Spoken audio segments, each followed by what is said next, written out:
do. Se usar mwen genye sou kem kounya. Tell the truth, I look better under you. Mwen pa ka lose, lem avek ou. How can I snooze pou yon ti moment? What's up, guys? It's your sister, Jessie Woo. Welcome back to my Chanel. This is just another day, child. I know it's been a minute since I posted on here, but you know, I've been traveling a lot, and I actually have recorded a lot of my travels, and it was just taking too long for me to edit, and I just said, fuck it, I'm not editing this. So whatever, I am going to edit, and I am going to put up all my summer travels on this channel, because why not? You know, I went to Dubai. That was great. Like, it was so much fun. So I want to put that up here. Where else did I go? France. I never put Paris. I've had a lot of things happen. I just had, oh my God, the BET Awards, I never put up here. So yeah, I owe y'all some footages, so they're gonna come. But how y'all doing? Before we get into everything today, how y'all doing? Make sure that you guys like this live, like this video, leave me a comment. Let me know where y'all are watching from. Today's TikTok Tuesday is going to be insane. Like, this TikTok Tuesday,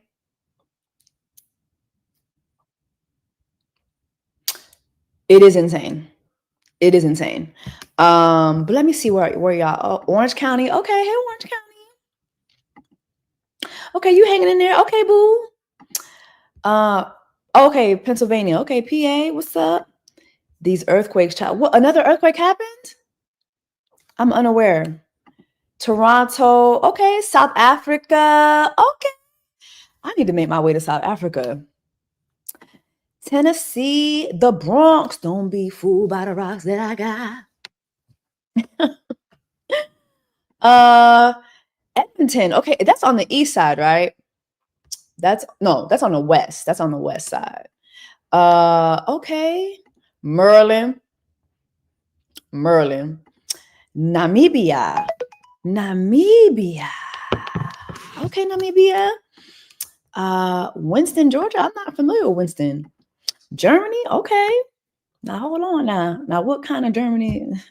Hold on. South Carolina. Okay, South Carolina. Atlanta, period. What's going on? Atlanta. South Carolina. Okay, another South Carolina person. Louisiana. Okay. Speaking of Louisiana, have y'all watched the Ryan Coogler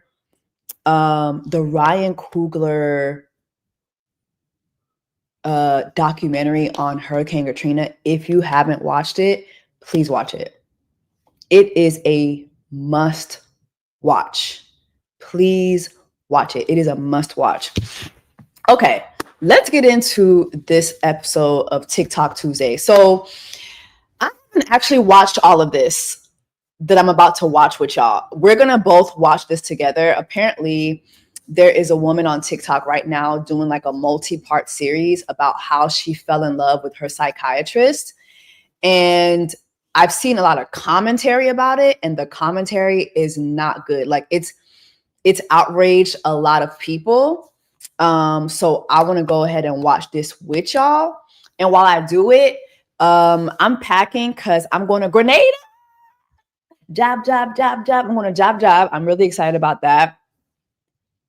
But while I am packing, I was also like cleaning out my garage, and I had a whole bunch of like brand gifts, brand PR that I never opened, that I never got to. And I was like, you know, why don't I just open that with y'all? Like, I've never showed y'all my PR stuff before.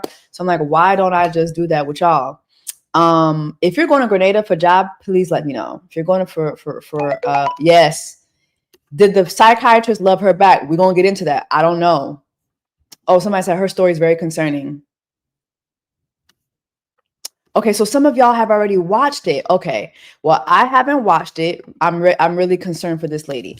I haven't watched it, so I'm going to watch it with y'all. And while we do that, we're going to be opening up some brand PR in the middle of everything. So first things first, I want to go ahead and show you all her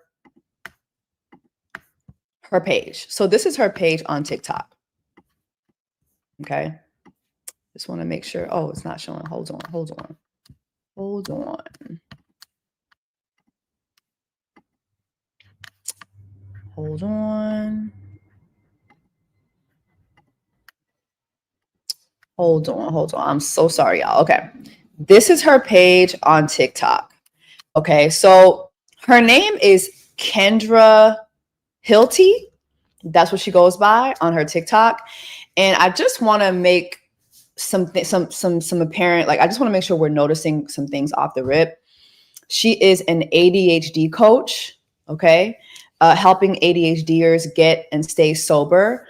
I think that's a very important, just key detail.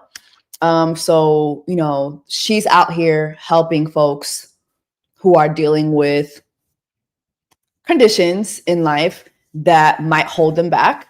And ADHD is something that a lot of us suffer from. And so I just want to make note of that. So I only listened to like a couple seconds of the first video. And I was like, yeah, this is going to go on TikTok Tuesday because this seems to be a lot. So let's go to look at all this. Okay. So let's go to the first video. I fell in love with my psychiatrist and he knew that, and he kept me for years as a patient until I was brave enough to leave. I want to talk about it. Usually when I go on this app and I have a question, I have a bunch of videos that pop up, and I searched "in love with my psychiatrist" and nothing happened. So I would really like to discuss what happened. And I'm sorry. I know the background is crazy. The background is crazy. I'm going to be unboxing a lot of stuff. So I'm sorry. Please don't judge me. But I'm also going to put a little lippy. So hold on. Let me go ahead and rewind the video. Rewind the video. Let's start from there. I fell in love with my psychiatrist and he knew that, and he kept me for years as a patient until I was brave enough to leave him. I want to talk about it. Usually when I go on this app and I have a question, I have a bunch of videos that pop up, and I searched "in love with my psychiatrist" and nothing happened. So I would really like to discuss what happens when we fall in love with our mental health professionals, and most importantly, the fact that there are so many people, especially men, that are emotionally dead inside, that feel called to going into psychiatry and therapy so they don't have to feel their feelings, but they can feed off of the vulnerability of their mostly female patients. What do you guys think? I fell in love. Okay. That's a hell of an intro. That's a hell of an intro. Can we agree? That's a hell of an intro. And again, I have not watched all of her videos. I've just seen some of the things that other people have said. And folks are not. What lip gloss is this? This is MAC Child. This is lip gloss see-through. And folks are not happy with this story time.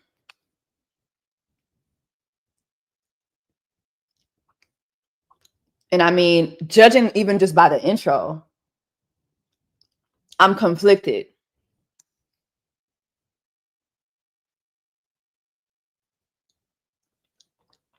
I'm conflicted because it's like, okay, so were you going to this psychiatrist for help, or were you going, like, what were we going to this psychiatrist for? I already have questions just based on this intro. I have so many questions already, but let's go ahead and continue. So yes, I told him often that I had a crush on him, told him all the time that I thought he was attractive, and he just would smile And not because he was the king of plausible deniability. He didn't ever like ask me if I had a crush on him, but he didn't do anything when I told him. Yes, I told him often that I had a crush on him, told him all the time that I thought he was attractive, and he just would smile and not say anything because he was the king of plausible deniability. He didn't ever like ask me if I had a crush on him, but he didn't do anything when I told him. Yes, I told him often. Let's look up plausible deniability for a second. The ability of an individual or entity to deny involvement in a questionable or controversial action, even if they were secretly involved, by maintaining an alternate explanation that is believable enough to avoid responsibility. So this woman is using a term in a very dangerous way, because if you think, like, if you go back to what she said, she kept complimenting him and he would just smile. And she said he never returned that. He would just smile. It sounded like the man was just doing his job.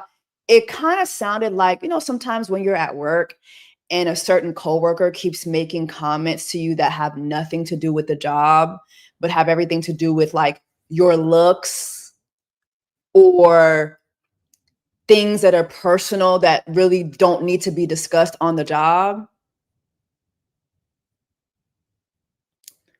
What is that, y'all? Because sometimes too, like sometimes them comments can be a little uncomfortable, right? They teeter on uncomfortability. What is that? Don't that sound like harassment to y'all? Like already you've lost me. Already you've lost me. But let's continue. Oh, he wasn't just fine with me having a crush on him. And mind you, there's a question. What? This story is wild. He was just fine with that dynamic. So this is her answering this.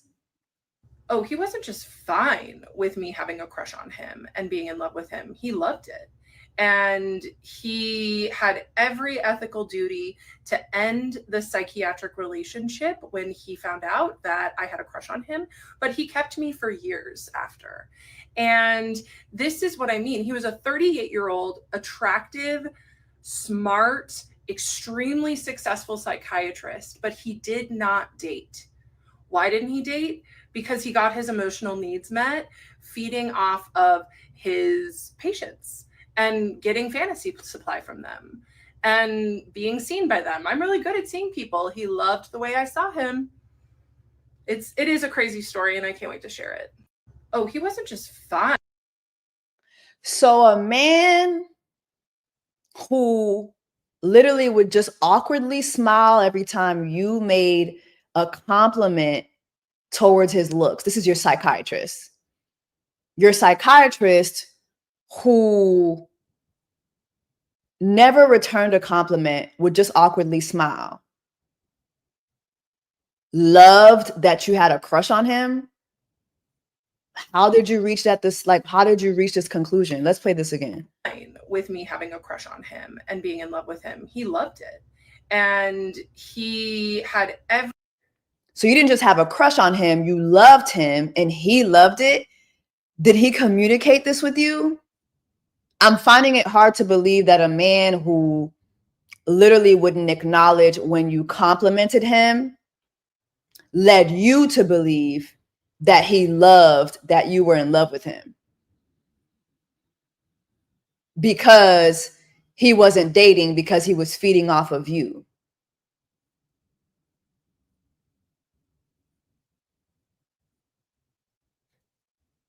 It sounds like reality is over here and you're over here, which is why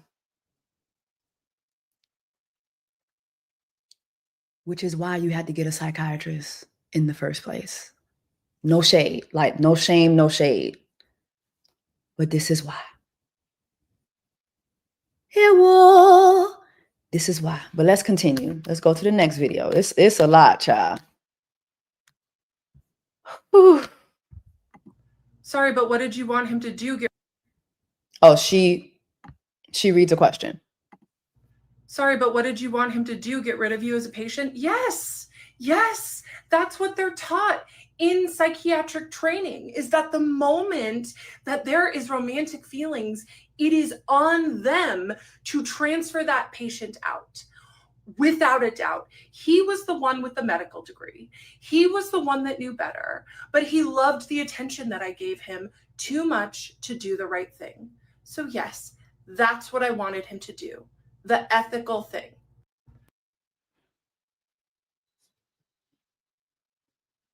Girl, what? What the fuck? I'm so, hold on. While we think through this, let's open up this first PR. So K. Ollie, a perfume I love. I love this brand. I love this brand. I made a video last year where me and Mr. Easter were at my birthday trip, and that kind of went viral where I was like, Susa. And I remember like she asked me for my address back then, but I thought, oh, she just forgot about me. So when I cleaned out my garage, y'all, Ollie's been sending me perfume all year, and I didn't know that because I had never been opening anything. Ooh, let's see. Ooh, I haven't opened this yet, but this is so cute. Hold on, let me get hold on. Let me get her off the screen, child. Okay, so this is vanilla. Oh, I think I already have vanilla. I buy all her perfumes. Like I buy all her perfumes. So hold on. Then we're gonna get back to the story. Is this gonna open? Child, hold on. I don't want to break my nails, child. Oh, this is a Kayali keychain. That's cute. Okay, so I think this is like a sample size. Hold on. Okay, so it's a little sample size of vanilla. Can y'all see that? Y'all see that? Okay, here it is. I think I bought it before, but maybe this is another. But sometimes she does do similar scents. So hold on. But yeah, child, she said he was 38 and handsome. Maybe some of y'all can look this up. So if the psychiatrist knows that a patient likes them, are they supposed to get rid of the patient? Wouldn't that like send the patient downhill? Like, I'm not sure. Okay. This is the perfume. Really cute. Yeah, I have this scent already. Yeah, I love the scent. Love the scent. And apparently she sent me this for Christmas and I didn't see it. It's a perfect holiday smell. Perfect for the holidays. Perfect for the holidays. So thank you, Kayali. Thank you. Okay. All right. Child, let's keep playing, child. Okay.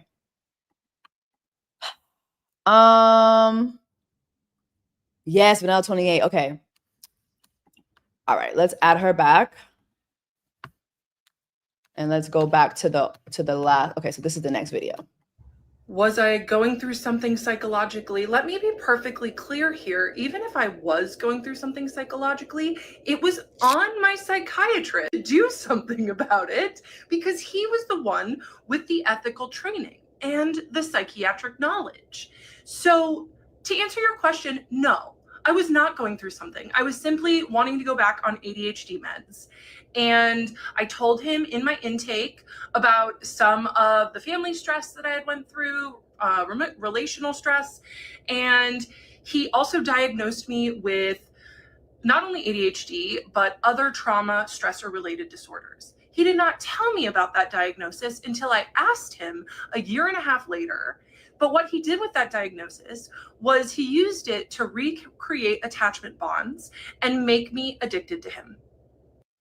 Was I going through something psychologically? Let me be perfectly clear here. Even if I was going through something psychologically, it was on my psychiatrist to do something about it because he was the one with the ethical training and the psychiatric knowledge. So, to answer your question, no, I was not going through something. I was simply wanting to go back on ADHD meds. And I told him in my intake about some of the family stress that I had went through, relational stress. And he also diagnosed me with not only ADHD, but other trauma, stressor related disorders. He did not tell me about that diagnosis until I asked him a year and a half later. But what he did with that diagnosis was he used it to recreate attachment bonds and make me addicted to him. Was I going? This is so much. Okay. Desire says, I'm not a psychiatrist, but I work with them, and it's not as simple as he should have stopped seeing her. That's a huge blanket statement. Can't get behind it. It's more complicated than that. See, I'm not a psychiatrist, don't work with them. I don't know what the code of ethics are, but I would imagine that just because like a patient has a crush on you, does that mean that you just stop seeing them? Or is that like that? My question would be, is that now a conflict of interest? She hasn't said that she told him that she was in love with him yet, though. I don't know if she's going to say that later on, but I still haven't heard anything where she said she told him she's in love with him and then showcase to us or tell us what he did after that. For now, I'm just hearing a very one-sided story. Roro says, yes, he should have ended their patient and physician relationship, but she needs to take accountability as well. He could have been oblivious. Thank you. Thank you. Two wrongs don't make a right. So, yeah. She did say he was 38 and very attractive. Maybe this guy was used to everybody having a crush on him. Just saying, like, I'm just trying to, because I don't know his side. So it's like, if you're constantly, let's say I'm putting myself possibly in his shoes, right? Let's say you constantly have the issue of every time you do get a patient, they fall in deep like with you. You're supposed to get rid of all your patients.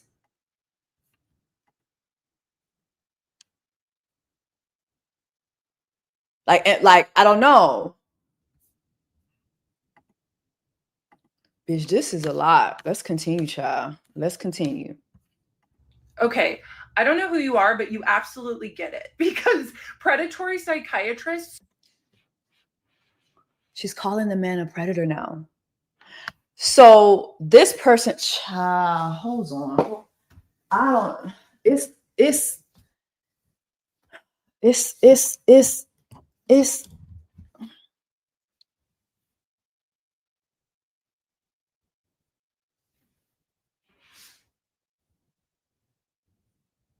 Oh, just click the up button. Oh, thank you so much. Thank you so much. Someone said just click the up button. Thank you. Thank you, D. Thank you so much. I'm like, damn, I gotta keep strolling back. I'm old, okay? Okay. So the question says, in your response, you said he accidentally caught him. In your response, you said he accidentally caught feelings himself. I beg to differ. Nothing is accidental when it comes to psychiatrists or therapists who feed off their clients' energy supply or ego. I didn't hear her say that. I never heard her say that he fell for her too. So some of these comments are, these people are also psycho. Okay, I don't know who you are, but you absolutely get it, because predatory psychiatrists who feed off of the emotions and vulnerabilities of their patients, like for a living, they absolutely do not ever intend to catch feelings. They do not intend to catch feelings. But my psychiatrist accidentally caught feelings for me and I know that he did, because he started leaking at the end. He accidentally told me one time that he had countertransference. Okay, I don't know who you are, but you absolutely get it, because predatory for me, because, and I know that he did, because he started leaking at the end. He started leaking at the end he accidentally told me one time. So as she's saying this, she put this on the screen, countertransference. When the provider has inappropriate feelings for their patients. At the end he accidentally told me one time that he had countertransference. That was a big slip for him, and I was the one that still had to walk away. But yeah, it is absolutely a predator's worst nightmare to catch feelings for their supply. So I don't know who you are, but you get it. So thank you for seeing the truth in this situation too. Oh, I know it's common, but what's unethical about this situation? This person says, it's actually very common to fall in love with your therapist, and it's okay that they stay your therapist as long as boundaries are set. See, I don't know about this. Like, I had a therapist for a minute. There was no way I was gonna fall in love with this man. This man was my therapist. So I don't know. If y'all are out here falling, what's going on? What? What are y'all going to therapy for? What are y'all going to therapy for?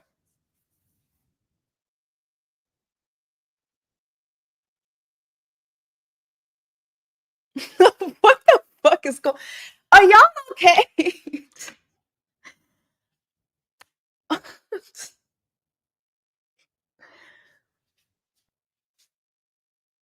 I'm in love with my therapist. What? Are y'all okay?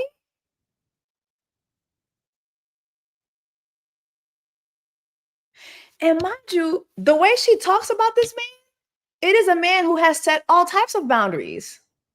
All types of boundaries, has not expressed any love for this lady.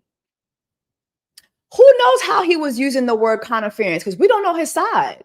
But so far, she's given me a one side of a story, and her side is very delusional, very delulu, very, I see why you had to get a psychiatrist. It wasn't just about ADHD meds.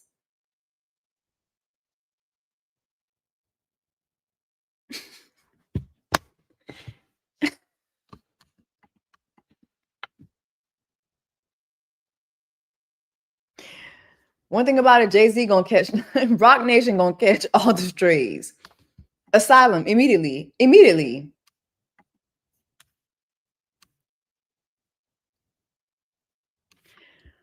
What's going on? And then y'all talking about your therapist. It is very common to fall in love with your therapist. I can't get over that one statement. Y'all gotta explain to me why y'all are going to therapy to fall in love. Why are we going to therapy to fall in love?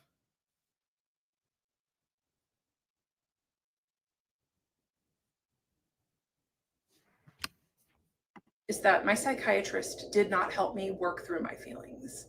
What my psychiatrist did was stayed completely silent as I would pour out my love and devotion to him. And he just drank it in and did nothing to help me work through those feelings, nothing to help me work through past attachment issues, nothing to help me grow and realize that I was in love with someone who couldn't love me back. He just sucked it in. And that's what made it unethical. Oh, I know it's common, but what's unethical about this situation is that my psychiatrist did not help me work through my feelings. What my psychiatrist did was stayed completely silent as I would pour out my love and devotion to him. And he just drank it in and did nothing to help me work through those feelings, nothing to help me work through past attachment issues, nothing to help me grow and realize that I was in love with someone who couldn't love me back. He just sucked it in. And that's what made it unethical.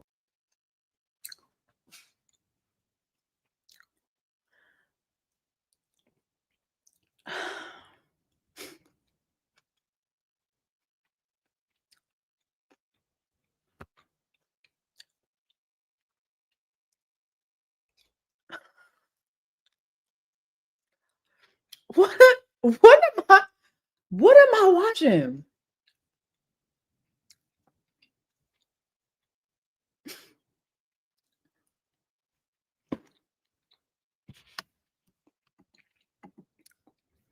My husband's friend is currently in love with her therapist.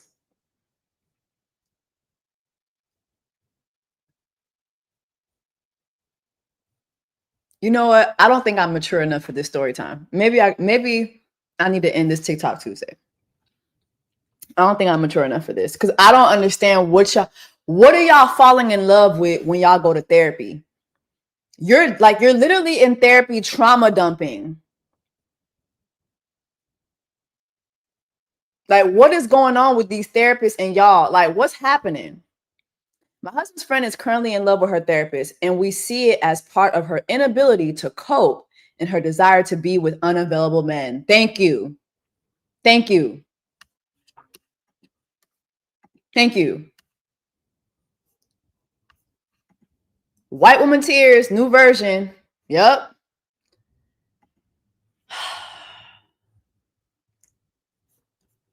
Let's just keep going. Yeah, I learned that through this experience.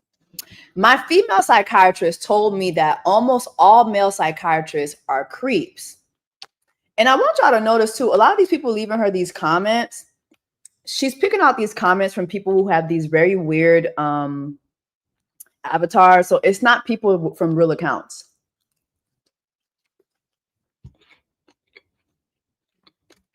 That many broken and wounded. Also, just want to make it clear because therapist keeps coming up. She didn't fall in love with her therapist. She fell in love with her psychiatrist. Okay? Yes, it's both in the medical field, but these are two people who do two different things. Okay? The psychiatrist leans way more on the medical side.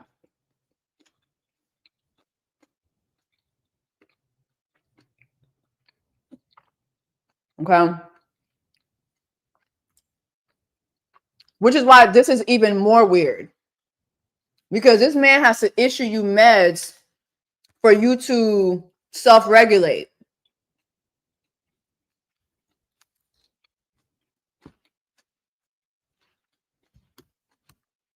Wounded men are attracted to psychiatry when they're in med school because they learn that they have access to vulnerability, to extreme vulnerability that they themselves don't allow themselves to feel or access, but they can get it from their patients.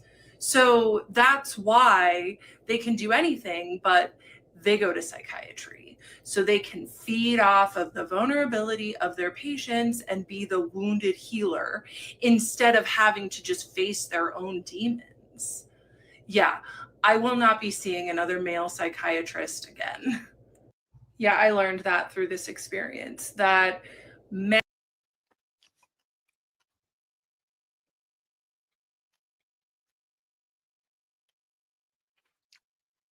Listen.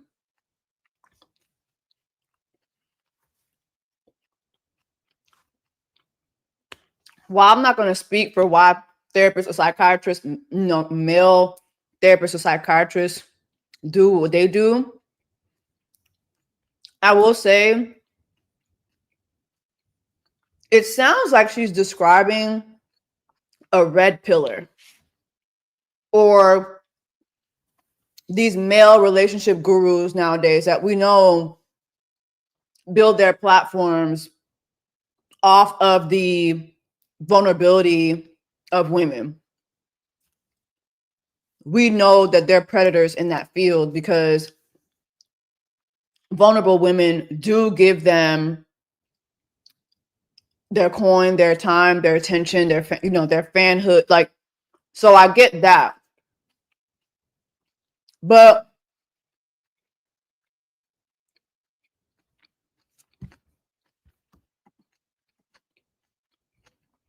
psychiatrists are medical doctors who prescribe meds. Psychologists have PhDs and do talk therapy and counseling. Yes, and then there's therapists. She's talking about falling in love with her psychiatrist, and the way she's describing this person is a person who never gave her this love back, who never expressed this love back to her, but yet he took advantage of it. Now, I don't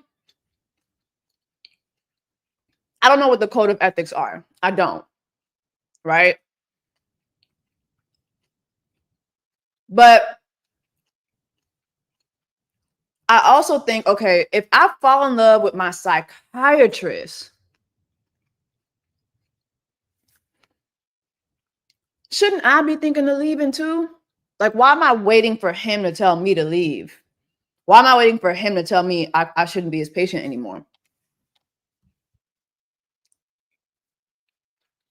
Especially if I keep expressing all my love to him and he's not reciprocating it. Would things have turned out differently if she expressed her love to the psychiatrist and he in turn expressed it to her? Is that the outcome she was looking for? But because that outcome didn't happen, now she's on TikTok telling us this? I don't know. I don't know. Yeah, he let me see him every month, even though I only had to see him every 3 months. This is what I mean. He loved attention from me. He didn't ever tell me I do every 3 months. Yeah, he let me see him every month, even though I only had to see him every 3 months. This is what I mean. He loved attention from me. He didn't ever tell me I only need to see you every 3 months. So if I have a therapist, for instance, and we're supposed to meet, once a month, and then I say, no, I want to meet once a week, and my therapist obliges that, is he now a predator?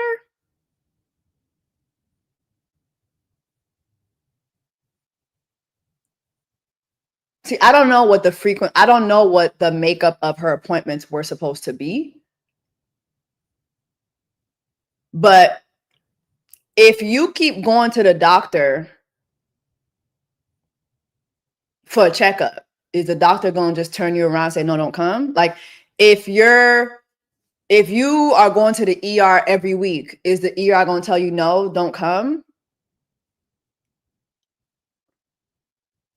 And if they do allow you to keep coming, are they predators now?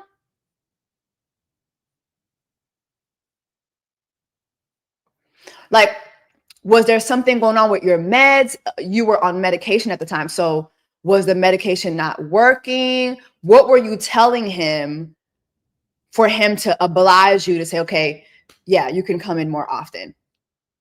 I need to know what the other side of that story is. This is the hard part about this story, is that so somebody asked her, have you filed a complaint on this guy? I hope. He was so good at plausible deniability. He was really smart and good at being a predator. He had been a psychiatrist for 12 years.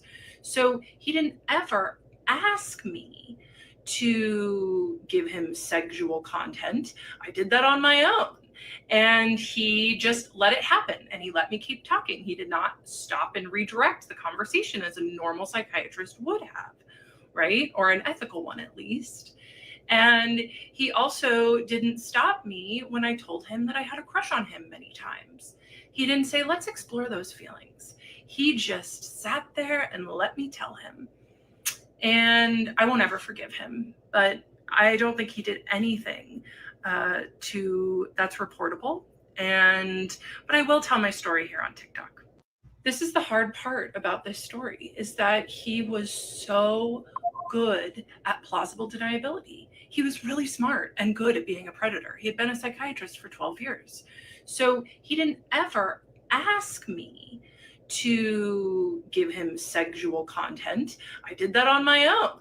And he just let it happen, and he let me keep talking. He did not stop and redirect the conversation as a normal psychiatrist would have, right? Or an ethical one, at least. And he also didn't stop me when I told him that I had a crush on him many times. He didn't say, let's explore those feelings. He just sat there and let me tell him. And I won't ever forgive him. So first and foremost, first thing, I can't. There's no way she was seeing the psychiatrist just for ADHD medication. There's no way. There's no way that you were seeing this psychiatrist just for ADHD medicine. That's probably what you asked for, but listening to this woman speak, there's clearly something else happening. And so the psychiatrist, being a 12-year vet, I think saw whatever that something else was and was trying to help you regulate that. And part of that was just sometimes, unfortunately, having to hear you sort through feelings that had nothing to do with him. You were telling him sexual things, right? She said, he didn't ask for sexual things. I was giving it to him. So for all we know, you was in that office asking this man if you could suck him down, if you could put a ring around his rosy. And as you was doing that, he said absolutely nothing and moved on to why you were really there. You were looking for him to say, let's explore those feelings. If he said, let's explore those feelings, then what? Then what? What we talking about now? What are we talking about now? So, sister, severe ADHD can make you very obsessive. You was in that doctor's office asking him to sing on his mic. I have a family member with schizophrenia. These are the kind of lies they would tell. My thing is, he's a predator. You still ain't told me how he predated.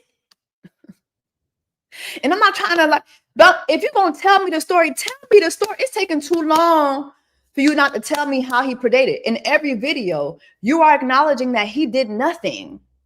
And so me possibly trying to understand someone who's not able to speak for themselves. And we have to be honest. We have to recognize the fact that this man is a doctor. You know that man cannot come online and talk about this, because then that opens him up to a lawsuit. But it seems like you're baiting him to do that. It seems like you're baiting him to do that. The same way you were in his office baiting him to sing on his mic.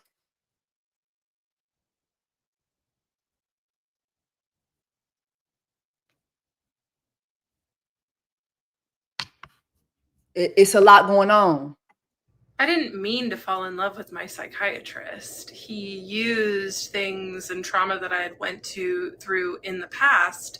He did his best to use me and to groom me. Okay, hold on. Stefania Desile, thank you so much. Stefania says, I am a psychologist, and we do have an ethical code against relationships with patients. This woman seems to be a pathological liar and might be dealing with disassociation. Yeah. Yeah, because to fall in love with him so I could give him content for his. I didn't mean to fall in love with my psychiatrist. He used things and trauma that I had went through in the past. He did his best to use that against me and to groom me to fall in love with him so I could give him content for his fantasy. Don't worry, I'll tell the whole story either later today or tomorrow. This ain't the whole story. So he was using you to feed into his fantasy.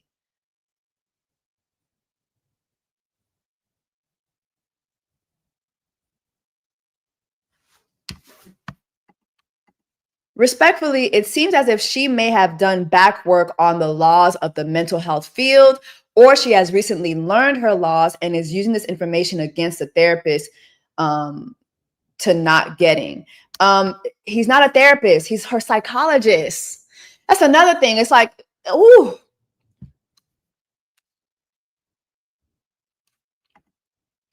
or not getting what she initially wanted because she had a crush on him. I believe the psychiatrist may have seen what is going on, and instead of rejecting his client, which could have caused further. Okay, it looks like you're making multiple comments, but I think you're getting to a point that I said earlier too, which was, I think this woman is suffering from another condition, and the psychiatrist, being well equipped, knew the condition and was trying to help her regulate it through these sessions and through medication. And so the psychiatrist ignored these moments where she was trying to sing on his mic, right? Also, I feel that the psychiatrist might have not let her go because, first of all, there's no telling what she told him about previous psychiatrists. Who knows? She's probably had similar experiences with other psychiatrists. Oh, I fell in love with my other therapist and when I did, they let me go. You know what I mean? Or maybe she had a condition where the psychiatrist was like, if I let this girl go, if I let this woman go, it's going to send her into a spiral. So I'm just going to let her be for now. Psychiatrists aren't even there to listen to your problems other than medication related. So him listening and not responding to that is pretty standard. That's not what he's there for. That man was probably like, what's going on? Anyway, so your meds, your meds will be at Walgreens at 3 p.m.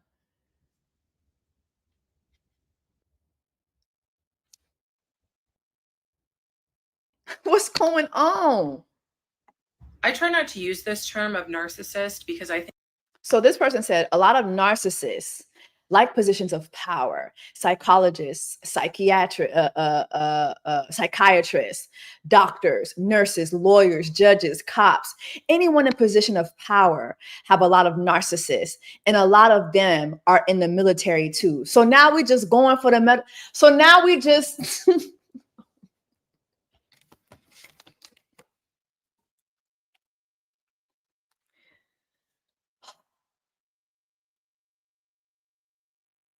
y'all do know we are running out of doctors. Y'all do know that, right? Like, we are running out of medical professionals.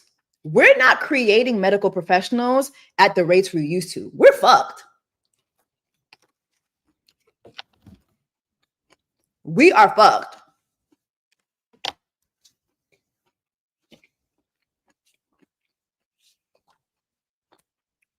The economy and these laws,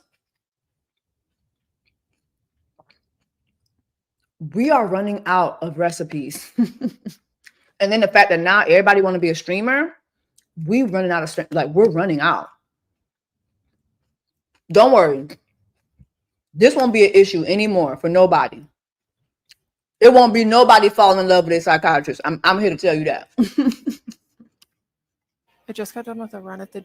I try not to use this term of narcissist because I think it's overused in our society. However, there were so many traits that my psychiatrist had, like God complex. He thought he was above the rules.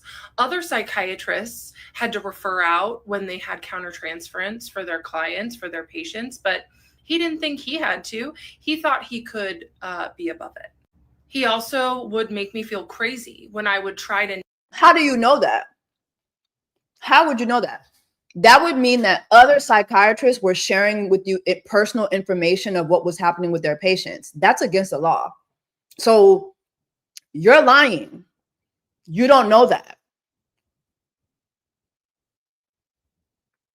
You don't know that. Like, girl, he didn't want you. It's okay. Now you're trying to ruin this man's life. Name the dynamic and the tension that was there between us that he himself manufactured. Oh, hold on. I'm going to go back to this comment. Psychiatrists don't usually delve into your personal life like that. They ask things like, have you ever been abused? What are your sleeping patterns like? Are you low energy or high energy? See, I've never seen a psychiatrist. Family members that I have that have seen them have been family members who have had disabilities, mental disorders, like or learning disabilities that where they needed meds, like stuff like that. So I've never seen a psychiatrist myself. But what you just said was my understanding. I've never understood a psychiatrist to facilitate a space where you can talk about singing into somebody's mic and falling in love. This ain't got shit to do with that. Your medicine will be at Walgreens at 4 p.m., sister. We ain't got thank you for sharing. Your medicine will be at such and such at this time. So psychiatrists only want to know how your meds are affecting you. That's it. What's going on with this lady? To use this term of narcissist because I think it's overused in our society. However, there were so many traits that my psychiatrist had, like God complex. He thought he was above the rules. Other psychiatrists had to refer out when they had countertransference for their clients, for their patients, but he didn't think he had to. He thought he could be above it. He also would make me feel crazy when I would try to name the dynamic and the tension that was there between us that he himself manufactured and built. And then he would rage at me and tell me that I was wrong. It's crazy. And I definitely will be on the lookout when I'm interacting with these people. For those. So you expressed to him that you wanted to sing on his mic, amongst other things. You expressed to him that you loved him, that you want to sing on his mic, that you want to put a ring on his rosy, and that he felt the same way. And he told you, I do not.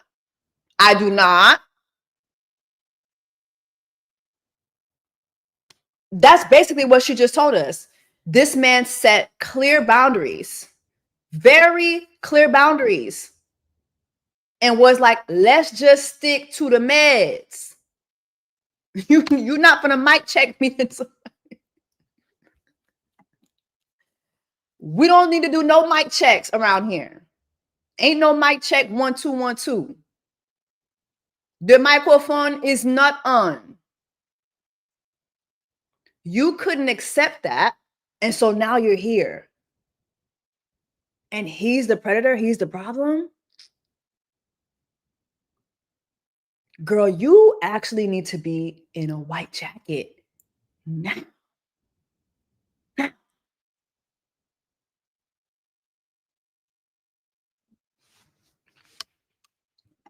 You need to be in a white jacket immediately. I just got done with a run at the gym and I just had to take. Somebody gave her this comment. I told my therapist I found him attractive, and we explored my rooted need, which was yearning for deeper connection with someone, not him. So we figured out ways I can socialize. See, this sounds like a therapist that have like some of y'all were in the comments saying, "Yo, well, if your patient is attracted to you, you gotta get rid of them." I don't know what the ethics are. Some of y'all are saying that is the ethics, but just saying to me as somebody, just common sense, right? If you're going to your therapist and you express to your therapist, "Hey, you look good," and your therapist is like, "Let's talk about that," because that's not the real thing to talk about. This is the issue I feel that you're having. Is that not the thing to do?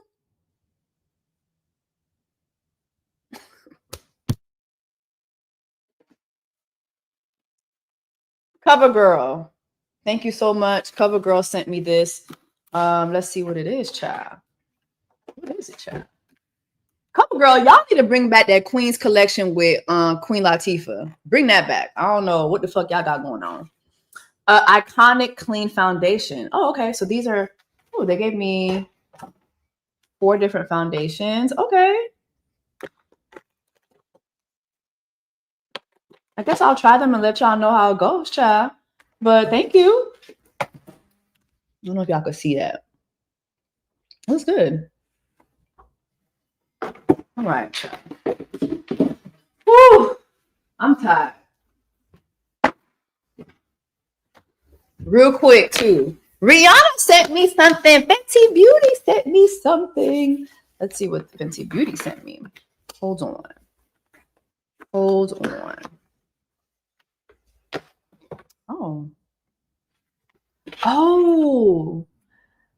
the leave-in conditioner. I haven't tried this yet. I've tried their products.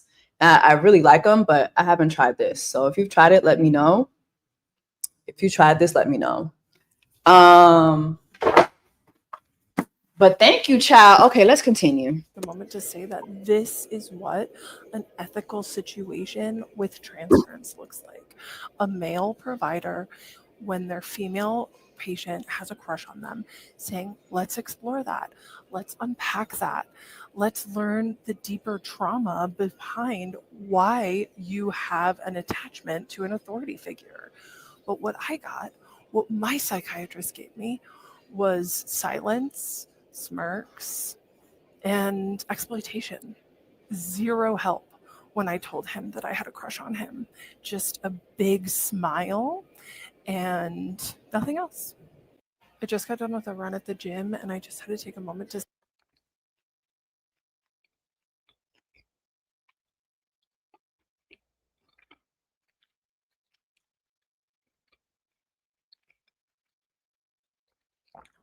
The commentator said, I told my therapist I found him attractive.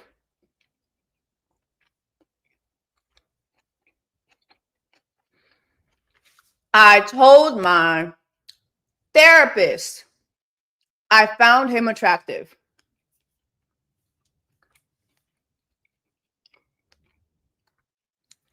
You are on TikTok talking about falling in love and wanting to mic check your psychiatrist. Sorry. You are talking about your psychiatrist. Your psychiatrist is not there for that. Your psychiatrist is there for your meds.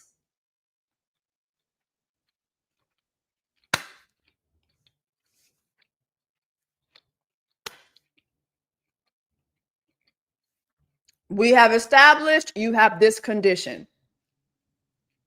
For this condition, these meds are available. Here is what they do. Here is how long I want you to take them. Here is how often I want you to take them for this amount of time. These are the effects. And as you're coming in, you are discussing that. You wanted to talk to your psychiatrist about sucking his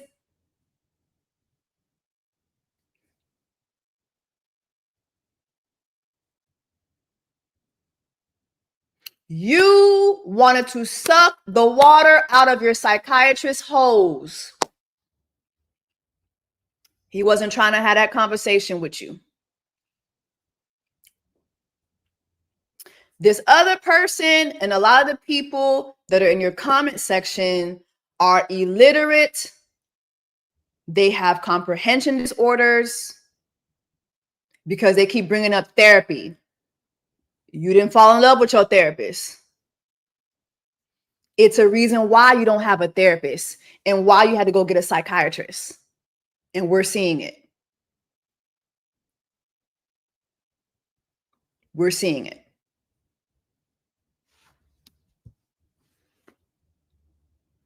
You wanted to put your ear to his stethoscope.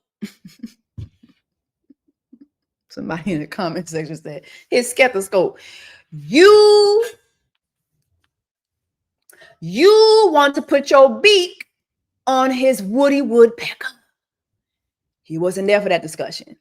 He was there for your medication. Okay? It's a reason why you are now at a psychiatrist.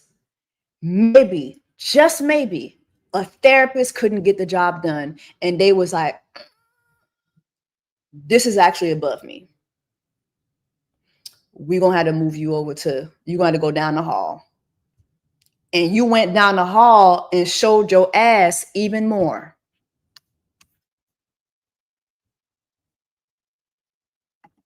I fell in love with my psychiatrist, and he knew, and he kept me until I had the strength to leave after 4 years. Here it is, part 1. So I decided to go back on ADHD meds after many years of being off of them. I was on them in my early 20s to help me get through college.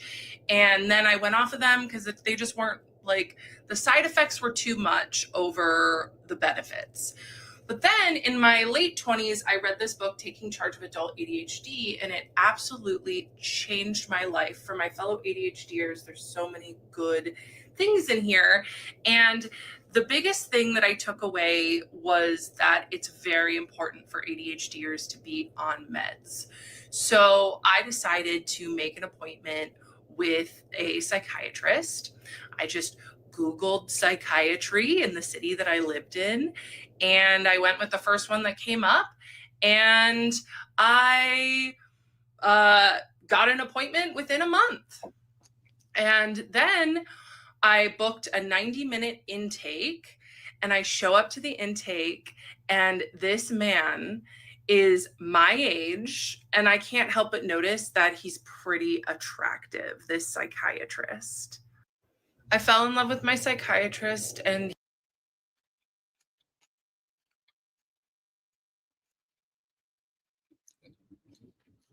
So immediately when you saw your psychiatrist, it wasn't about the meds for you.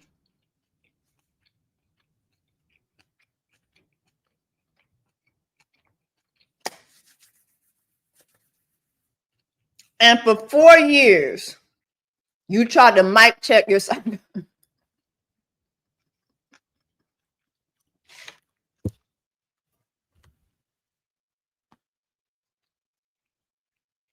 And for 4 years, you tried to mic check your psychiatrist.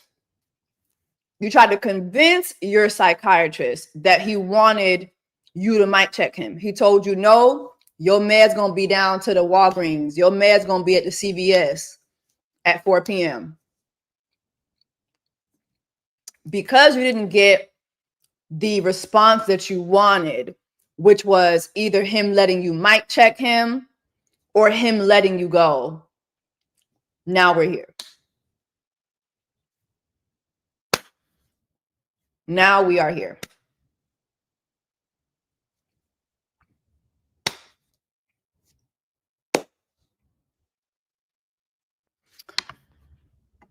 I fell in love with my psychiatrist, and he kept me anyway, part 2. So in this intake, I kind of clocked that he was attractive in my. When I tell you that I've had a lot of couch time in my life, a lot of therapy. Oh, we know. We know. We know. Which is why one of the things she said that I noticed, she said she had to go look for her psychiatrist. Why didn't your therapist refer you to a psychiatrist? It's a reason why your therapist didn't refer you to a psychiatrist. It sounds like your therapist didn't even want to put you off on somebody else. Hey,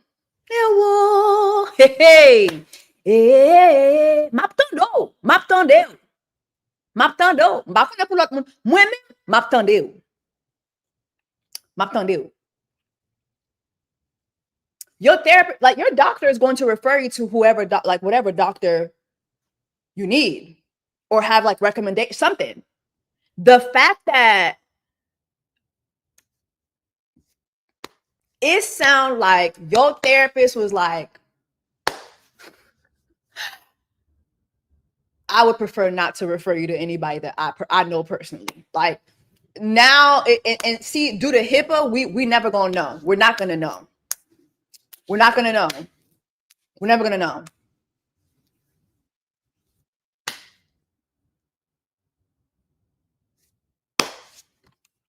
And then he kept me anyways. Yeah, because the copay, the money, ma'am. Can we say that too? The copay, the money, and you needed the meds. You need them. You need them. It was an easy cash in. Like, oh, she guaranteed to always need these meds. Come on in. Let's just keep it a buck. Therapy. You know, I just went right into it.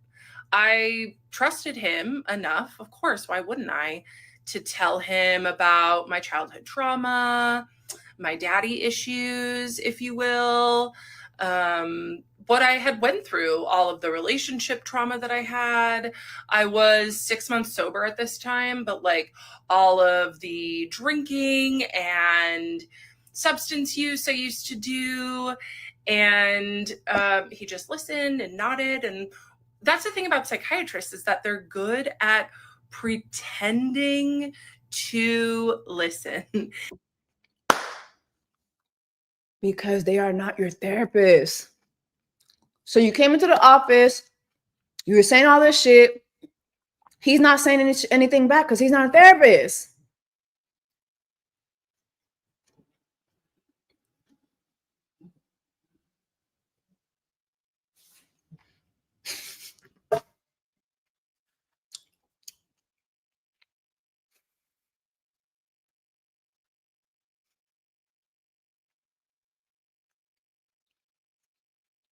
He's not there to help you sort through your feelings and emotions and traumas. He's there to pinpoint what meds you're going to need.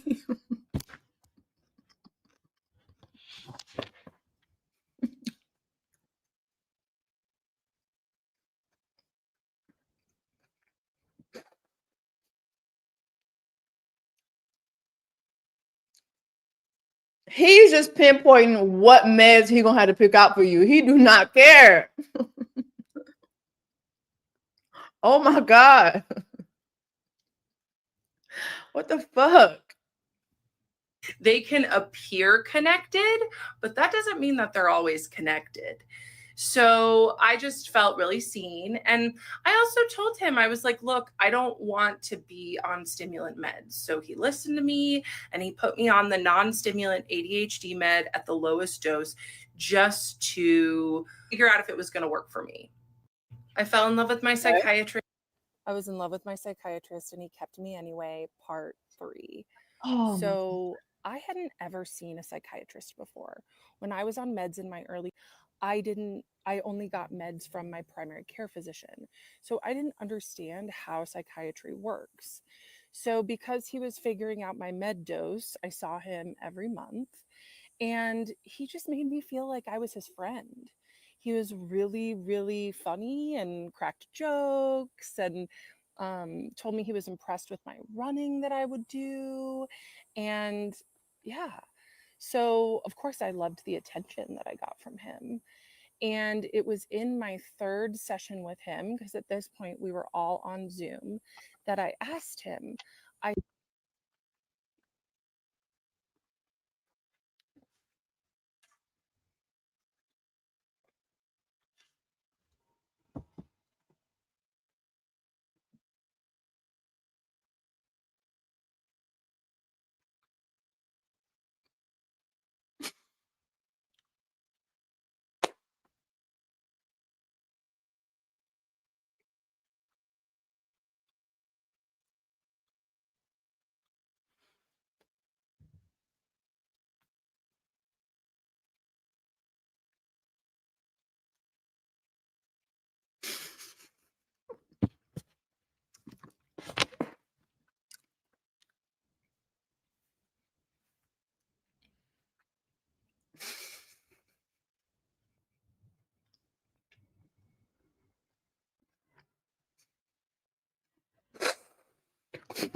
this is a Zoom love story.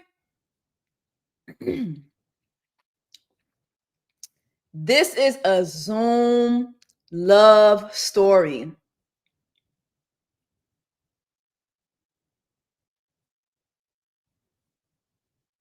Hey. Eu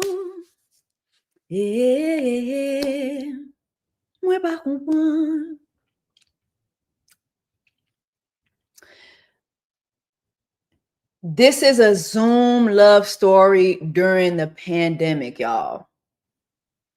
This white lady was lonely and dangerously horny. And she fell in love with her psychiatrist over Zoom.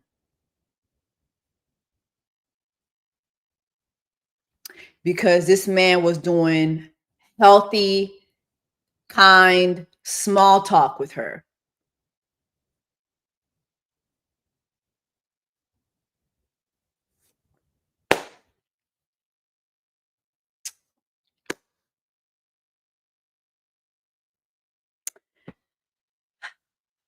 He said, "Hey, do you mind if I call you by your first name?"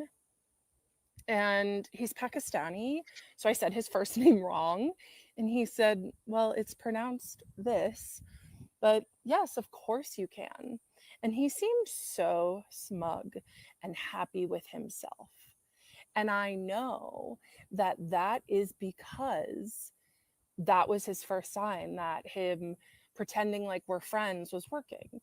And to be fair to me, I had only ever been to therapy before. I didn't realize that, it's important to call your doctor last name. I mean, I did know that. I did it with all my other doctors, but it just showed that the boundaries were blurring, and he liked that.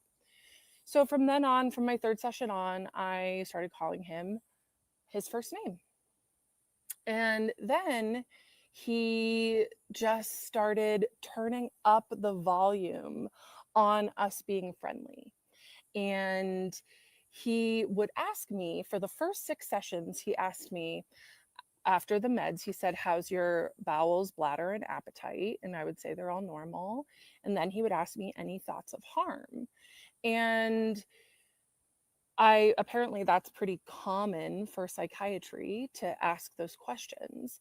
And then on our 6th session, when things were really, the chemistry was starting to be there before, like, I didn't realize it. I was like, oh, This man let her call him by his first name, and she concluded that they had chemistry because of this. This man was being nice to her, and she concluded that they had chemistry because of this.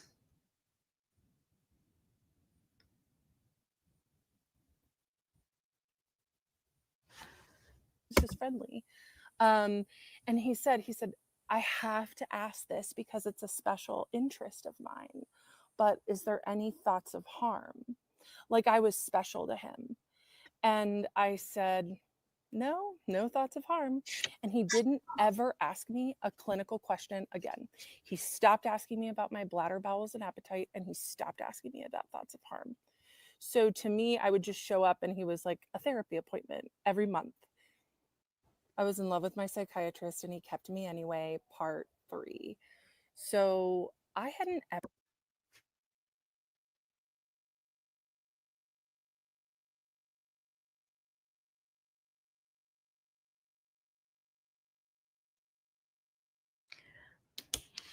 This lady's crazy. This lady's crazy. I'm sorry. It just sounds like y'all was testing meds out and he found the right one for you.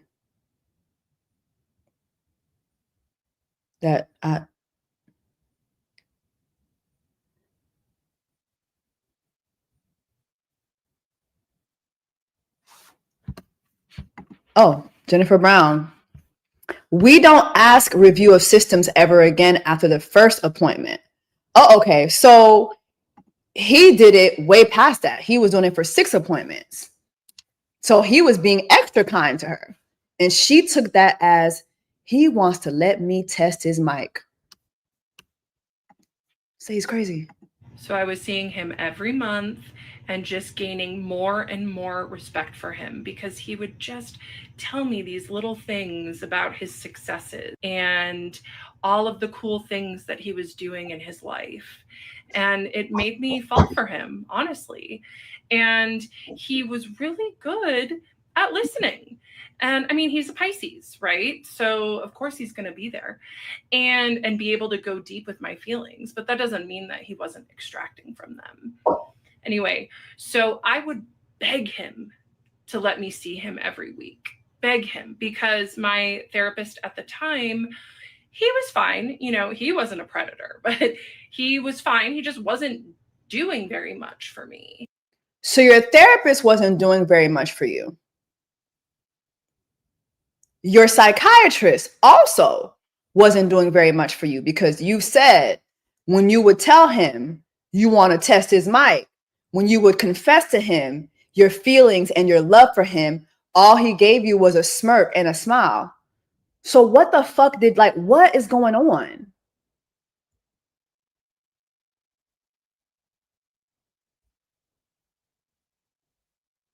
If all these people, mind you, the psychiatrist is doing his job, but if your therapist also is like, yeah, I ain't got much for this lady, how do we get there? And I'm not saying the therapist is right, but the fact that this is your reaction to all the medical field, all the medical individuals in your life,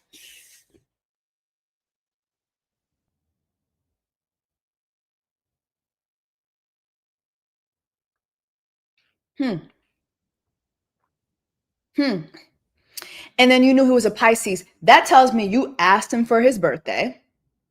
You asked him what his birthday was. Him being kind, he told you. You went and looked up the chemistry between y'all.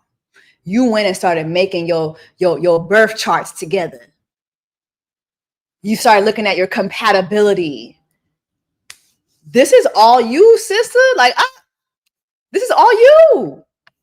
Every month, and just gaining more and more respect for him, because he would just tell me these little things about his successes and all of the cool things that he was doing in his life. And it made me fall for him, honestly. And he was really good at listening. And I mean, he's a Pisces, right? So of course he's going to be there and be able to go deep with my feelings, but that doesn't mean that he wasn't extracting from them. Mind you, how was he going deep with her feelings when she said this man never said anything to her? She's a liar. The psychiatrist who was in the chat like probably half an hour ago, who said she's a pathological liar, you clocked that. She's a liar. Anyway, so I would beg him to let me see him every week. Beg him, because my therapist at the time, he was fine. You know, he wasn't a predator, but he was fine. He just wasn't doing very much for me. And so that therapist retired, and I got a new therapist. And this new therapist, who is a 75-year-old woman with a PhD, she was pretty helpful. So I stopped asking my psychiatrist, begging, honestly, to be my therapist. She was begging this man. We don't know what condition he diagnosed her with. We can't believe anything that comes out her mouth, to be honest, when it comes to her condition. So I don't think it's just ADHD, sister. That's not it. And it just sounds like he was doing what he had to, you know, I don't know. I'm not a psychiatrist. Somebody would have to jump in the chat. But seeing you every week does really sound excessive. That does sound very much excessive. So I need more details on what seeing her every week meant. That's way too excessive. But then again, we don't know what her condition is. So. And let me see him more, right? Which also should have been a red flag. But then I started focusing on this therapist. However, I would tell the therapist how obsessed I was with my psychiatrist, and she didn't do anything about it. She just was interested. She also loved stories about my dating life. And yeah, she also was getting supply from me in her own way. But oh, girl. Oh, so everyone was getting a supply from you. You just a supply store. Everyone was getting their supply from this lady. Everyone. Your therapist too? Everyone was getting their supply from you because they had nowhere else to get it. Mind you, this is a 75-year-old therapist on her way out. 1 foot in the fucking grave.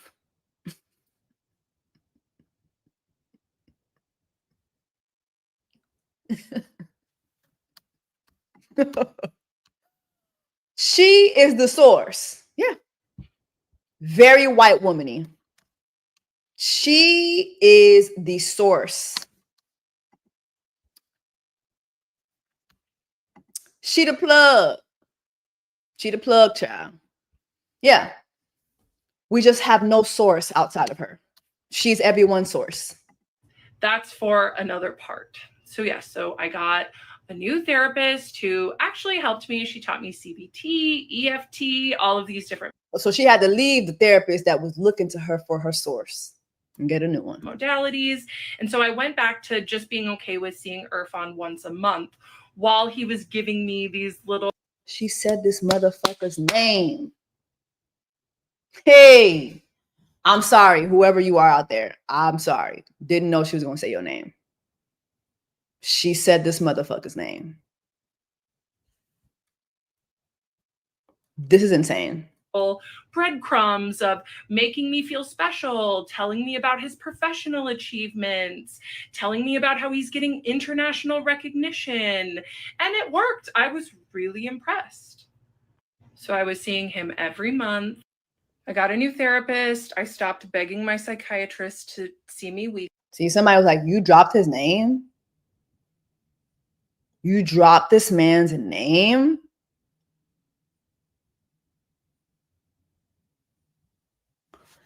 This bitch is crazy.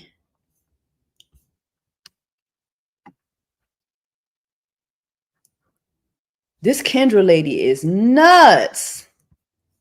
Weekly, and that is when the intermittent reinforcement started.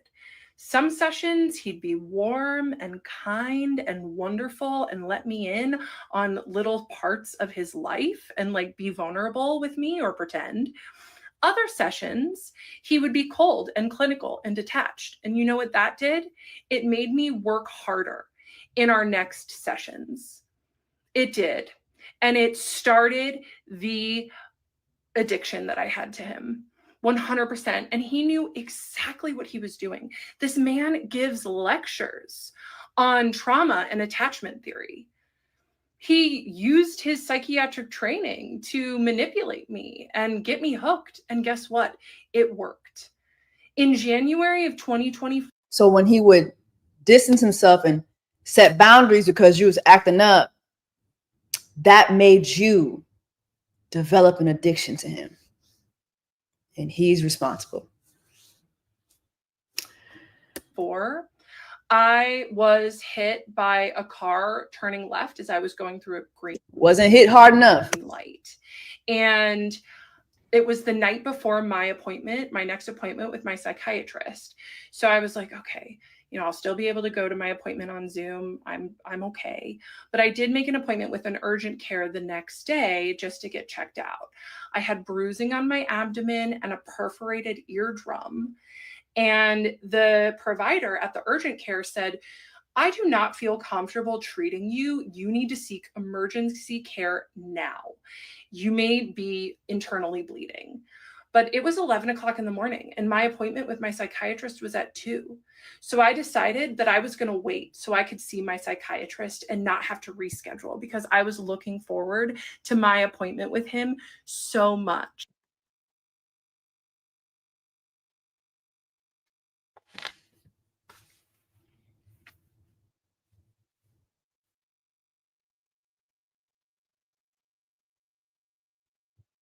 Hey.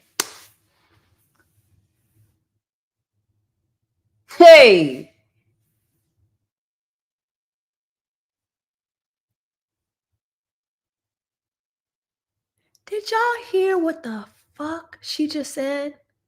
She got into a car accident. She was hit by a car, not hard enough. So much so that she was internally bleeding. The medical professionals told her, hey, we need to send you to the ER immediately. And she said, no, I got to see my psychiatrist at 2:00.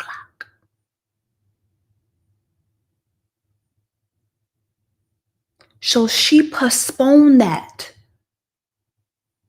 at the very least for 4 hours. She knew that there was a good chance she is internally bleeding, but no, she got to go see her psychiatrist that she's in love with. Mind you, the only time she sees him is on Zoom. But this man has taken advantage of her. This man is a predator. She's been seeing for 4 years on Zoom.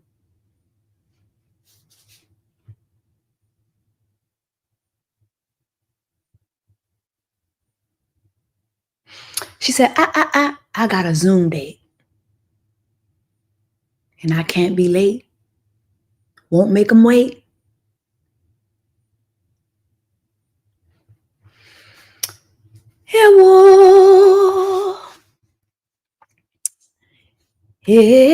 Moi pas comprendre.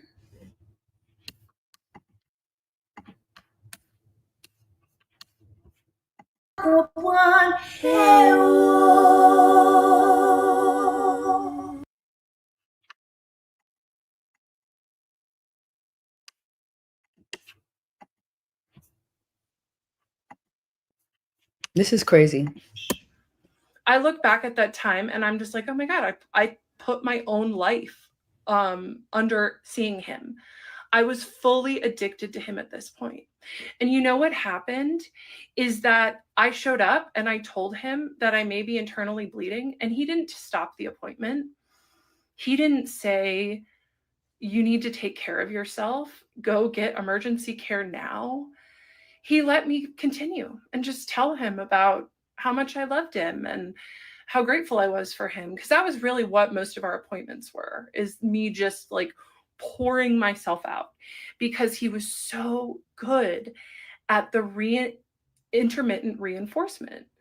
Yeah, I got some warmth from him that appointment. So that was January 2023. And I also told my therapist about this. She said nothing. I don't believe her. I don't believe that your therapist and your psychiatrist didn't say anything about the fact that you literally did not care about your own life. Just so, like, I don't believe that. I don't believe that. I don't believe that. After I risked my life to see him, that's when he really started turning up the intimacy in our appointments. However, he was really smart. Professional lines like the back of his hand. So he would comment on my appearance, but not compliment my appearance. So I would come on screen and he would say, oh, you curled your hair. Or I would come on screen and he would say, oh, you're wearing glasses. And of course I felt seen and excited that he was noticing these things about me. I didn't realize at this time that he had feelings for me too. I thought I was holding them all by myself. So I was so excited when he noticed my glasses that I ran and showed him my other pair. And he said, I prefer turtle shell glasses. So even though I usually wear contacts, I'm wearing these turtle shell glasses in these videos because just in case he sees them ever, he'll see me in his favorite glasses. He did tell me he likes the turtle shell. Anyway, it was just inappropriate.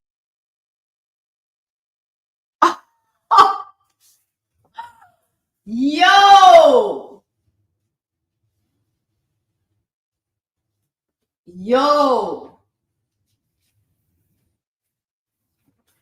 If there are any psychologists, in the chat, what is this condition that this lady has?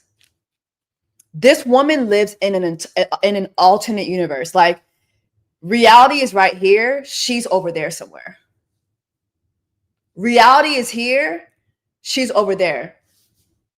I was telling my friend Justin, because I was like, yeah, Justin knows about somebody I used to be friends with. And I was like, yeah, she's fucking psychotic. And Justin was like, yeah, we're over here. She's over there. She's not with us. She's not with us. What is that condition where someone builds a whole new world?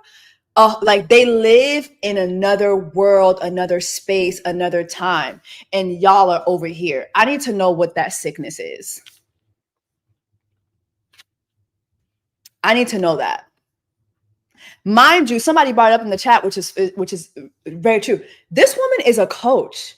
She is an ADHD coach. Remember, that's the first thing I showed y'all. And I wanted y'all to keep that in mind. She is an ADHD coach who's probably going into these coaching sessions and sucking the life out of people. Is this schizophrenia? No, I think this is more than just a psychotic break. It might be schizophrenia. I think it's schizophrenia.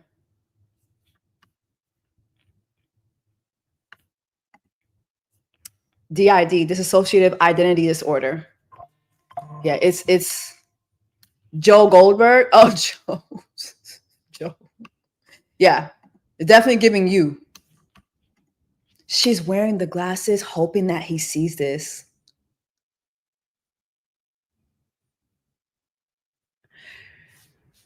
Girl, what is going on?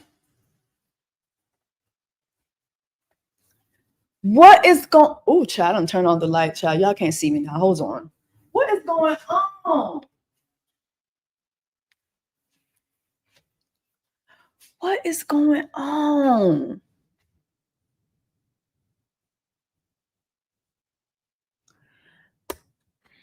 Things like that. Little teeny inappropriate turtle shell. His favorite, just in these videos, is hair. And he said, I prefer turtle shell glasses. So even though I usually wear contacts, I'm wearing these turtle shell glasses in these videos because just in case he sees them ever, he'll see me in his favorite glasses. He did tell me he likes the turtle shell. I hope he does see this video. I hope he sees all of them, and I hope he sues you.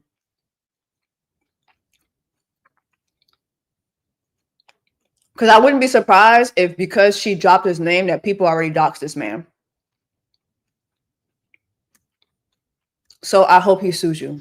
Anyway, it was just inappropriate things like that. Little teeny things that he let me in. And all this time, my best friend is an emergency medicine physician. And she told me, she said, Kendra, one of these days, your psychiatrist, she would use his name, is going to say, I can't be your doctor anymore. I want to be with you. I want to be with you so bad. I can't be your doctor. I'll see you in 2 years. So my best friend, who's a doctor, she picks up on stuff like that.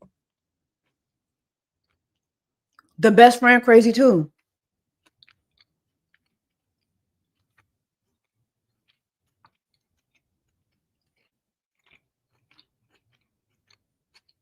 The best friend crazy too.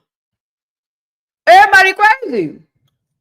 So even she knew that our relationship was crossing boundaries and getting weird, but that became my dream, was for my psychiatrist, I almost use his name, to do that.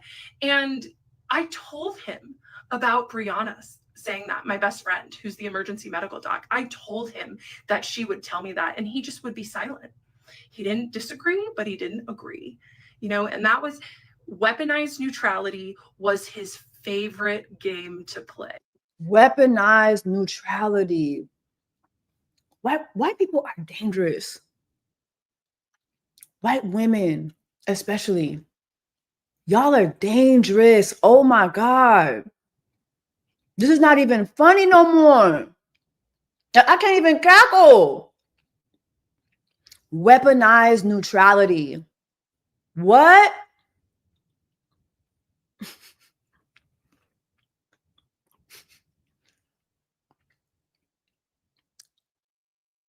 What?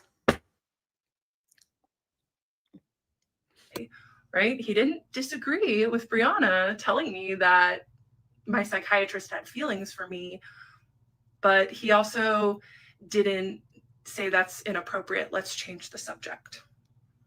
It was also around this time that I asked my psychiatrist if he had diagnosed me with anything other than ADHD when I had my initial diagnosis. I bet you did. And he said, yeah, I did. Yeah. I said, oh, what did you diagnose me with? And he said, well, you had a lot of traumatic things happen to you in childhood because of your dad. And so I diagnosed you with other trauma and stressor related disorder. And that was the first little ping that I got of like, that was weird. Why would he keep that from me? I asked him, like, why wouldn't he tell me that? That seems important. He didn't tell me because he was using that information to manipulate me. That psychiatrist didn't tell her that he diagnosed her with schizophrenia because he knew if he told her that he diagnosed her with schizophrenia, that she would be a danger to fucking society. Again, I'm not a psychiatrist. I don't know the ethics. I don't know. But it seems like to me that that man was doing what he could to help her regulate. I don't know if he handled it the way that he should have. But yeah, either way, I just don't understand. I don't believe a word that comes out of her mouth. So I don't even know if he had this conversation with her for real. I can't even believe a word that comes out of her mouth. But if this did indeed happen, this man knew you were a danger to society. And so he did what he could to keep you at bay. And for that, he deserves a Nobel Peace Prize. He deserves that. He deserves it. Okay? Yeah. He knew I had trauma and stressor disorder. And instead of helping me heal from it and telling me about it, he used it against me. After I risked my life, January 2023, at this point, I was full-blown obsessed with my psychiatrist. And my therapist wasn't helping me. My psych helping me. He was feeding it. And then Hold on, child, before I forget. I think this is from CoverGirl too. Hold on, let me open it up. Child, we supposed to be opening up PR, child. Hold on.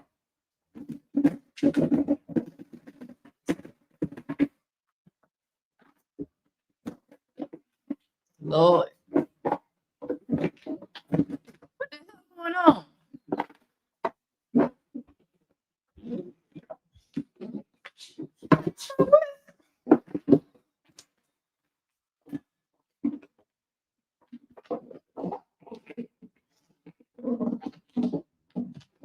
What the fuck? Wait. What?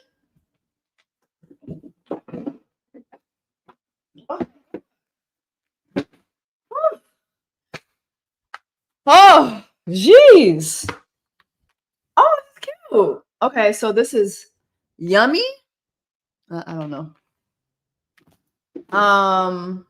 Oh, CoverGirl's viral lip gloss. Okay, CoverGirl. Oh, okay. I think some of the girlies use this.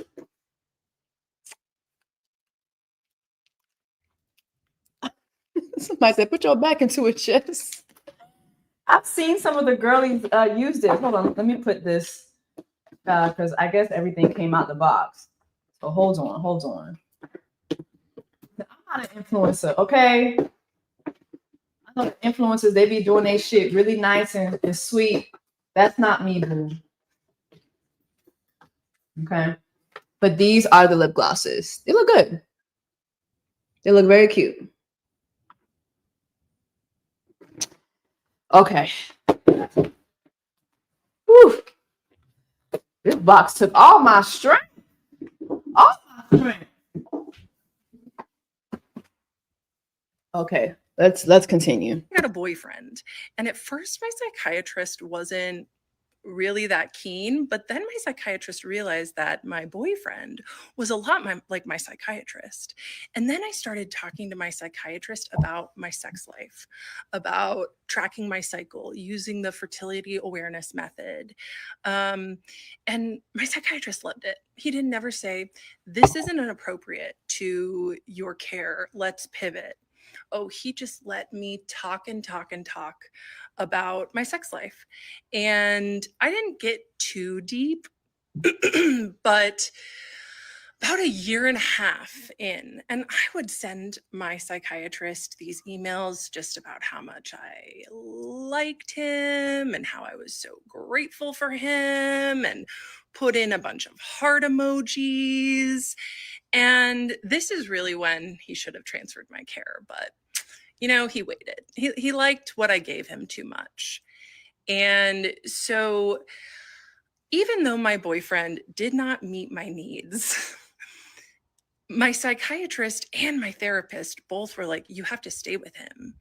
There's nothing wrong with him not meeting your needs. I'm like, okay.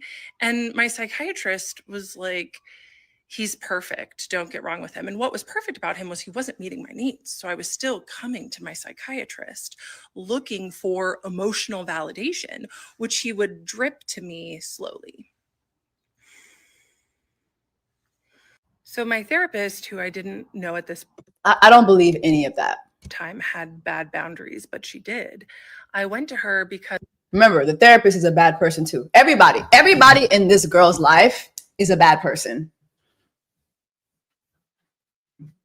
Victimhood, like she's always a victim. Everybody in her life is a bad person. Be careful of people like that. as my boyfriend and I, after like more than a year together, we started having issues in the bedroom. And so I went to my therapist and she asked me, what does your psychiatrist think about this? And I said, I don't know. I haven't talked to my psychiatrist. Your therapist asked you what your psychiatrist thought about your difficulty in the bedroom with your boyfriend. I don't believe you. I just don't believe you. The lies. It's all lies. It's all lies. It's not true. Psychiatrist about this stuff because I have a crush on my psychiatrist and I don't want to tell him this intimate of stuff. And she said, well, you should tell him because I want a male's perspective. So at my next appointment with my psychiatrist, I told him, I said, today we're going to talk about my intimate life. And he said, oh, I said, yes. My psychologist, my therapist asked what your opinion on it was. She slipped up just now. My psychologist, so you had a psychologist and a therapist and a psychiatrist.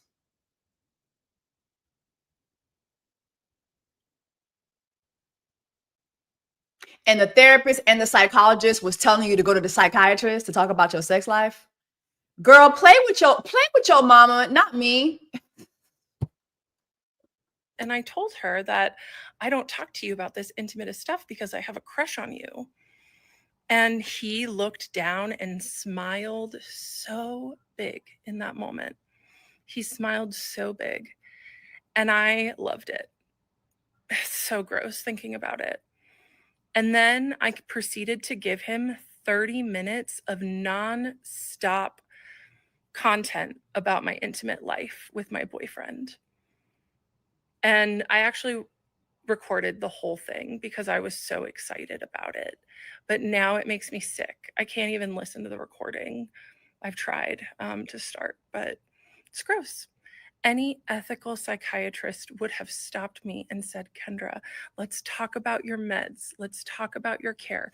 At this point, my meds were stable. No, they weren't. And I was still seeing him every month. Yeah, that was a rough time.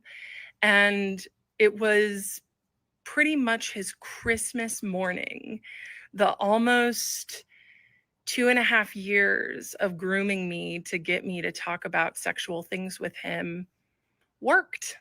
and he got 30 minutes of nonstop content to use. How was he grooming you when by your own testimony, this man didn't say shit to you?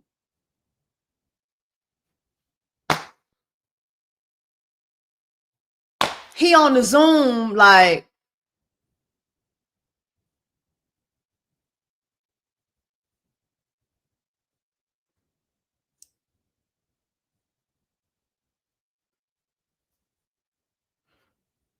how?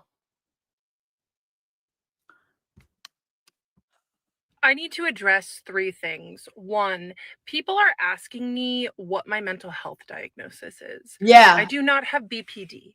I do not have I have ADHD. No. And I was experiencing extreme limerence with my psychiatrist.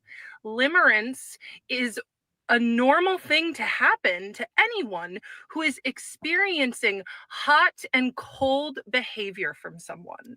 And it happens more often in people with ADHD because we have dopamine dysregulation and rejection sensitive dysphoria.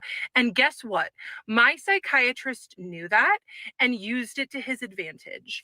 2, I accidentally said my psychiatrist's first name in one of my videos. If you clocked it, good for you. I do not owe him anonymity.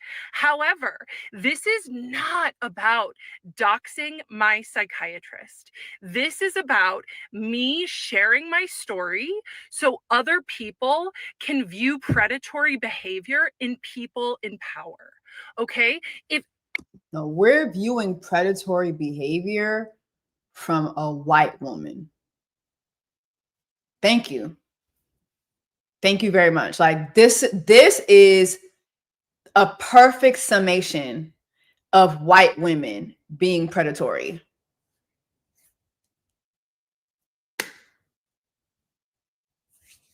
And borderline racist too, because you told us he was Indian and then you proceeded to tell us his name. You knew what you were doing. You knew what you were doing. The only predator I see here is you. You knew exactly what you were doing. Anyone doxes my psychiatrist with his last name or city that he works in or clinic that he works in, your comment will be immediately deleted and you will be blocked. This is about protecting other victims, not doxing my psychiatrist. If you do some investigative work and you want to DM me about it, I'm open to that. Okay? 3. Wow. I need to take a moment. Moment taken.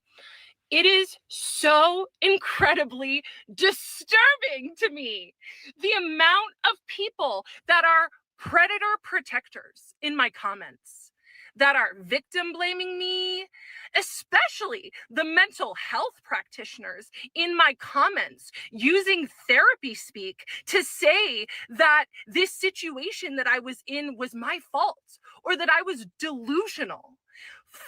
Check yourself. You're giving me more ammunition to share my story because it just goes to show how absolutely messed up the mental health industry is and how protected people who do this kind of sick psychological manipulation are. So I will continue with my story tomorrow. I will see you all then. I need to address 3 things. How many more? Oh my God. Okay, we have 8 more to get through. I think we've already established that she's psychotic. This is I don't know what to diagnose. I'm not a professional, but this woman has a serious and dangerous mental disorder. Like, she is dangerous. This is a dangerous human being. And the other conversation that we're really not having is a lot of white women. This is them. This be y'all. This be y'all. This be y'all right here. This be y'all. Welcome back to another installment of I Was in Love with My Psychiatrist and He Kept Me Anyway, Part 8. You all did some nasty work last night, and I had to turn off comments. People started posting my psychiatrist's first and last name, his picture in the comments. That was a jump scare. So, yeah, a few bad actors who wanted to be super sleuths got the privilege of commenting, mostly hate, let's be real, taken away for everyone. So at this point in the story, there are two main players. My psychiatrist, who's my age, who crossed major ethical boundaries, and my therapist, who is a 75-year-old woman with a PhD. Neither of these people at this point in the story I knew were crossing boundaries. I thought that everything was hunky-dory and that I was just in love with my psychiatrist and it was totally normal. Little did I know he was manufacturing everything so I could fall in love with him, because it was on him to set the professional boundary and not let attention build. So days after my psychiatrist's Christmas morning appointment from a few videos back, where he got a crush confession from me, and then 30 minutes of nonstop. Can you imagine what condition she had and how she was showing up to these sessions that made her psychiatrist oblige her for a Christmas morning appointment?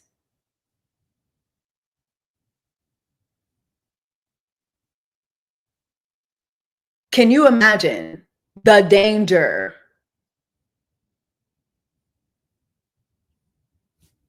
Oh, I'm sorry, y'all. I forgot. She did say he was Pakistani, not Indian. I'm sorry, y'all.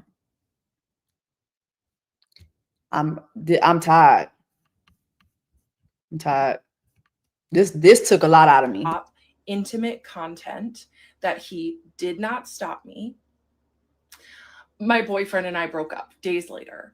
So then I started dating this other guy.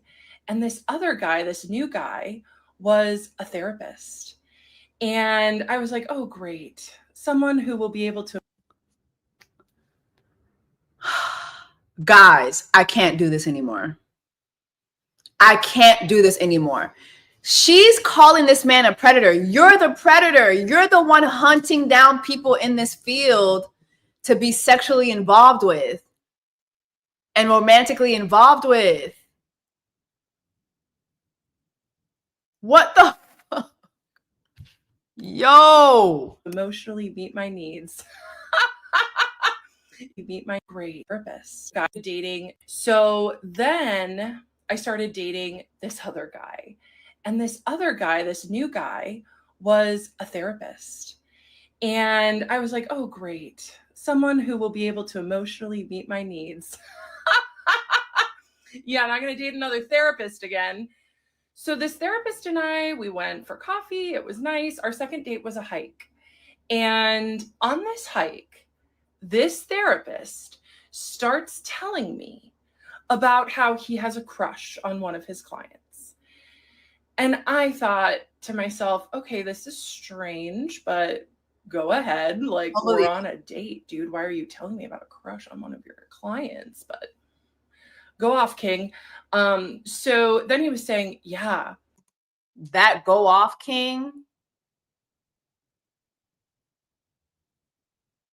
That go off, King was very loud. Kendra, you're a Karen. You are a whole Karen. She's so attractive, and I think she likes me too. I go and visit her at work, and her coworkers say, oh, so-and-so talks about you all the time. And I was like, okay, where does she work? And he said, well, I shouldn't tell you that because I really shouldn't be visiting her anyway. I was like, okay, no problem. So then he continues and he said, yeah, she wears these red lacy panties and short skirts. And I know she wears them for me. and like alarm bells were going off in my head. Mind you, I had no idea that my psychiatrist had similar feelings towards me at this point. But I just thought, wow, this man is borderline predatory. And he said, yeah, and you know, she just is so attractive that I have to smash mermate before every session because I just have to get that energy out of me. And I was like, okay. And yeah, he just felt compelled to tell me, and I did not understand why. Now I do. So he told me about how he's a predator, right? Another predator in the mental health industry. Shocker.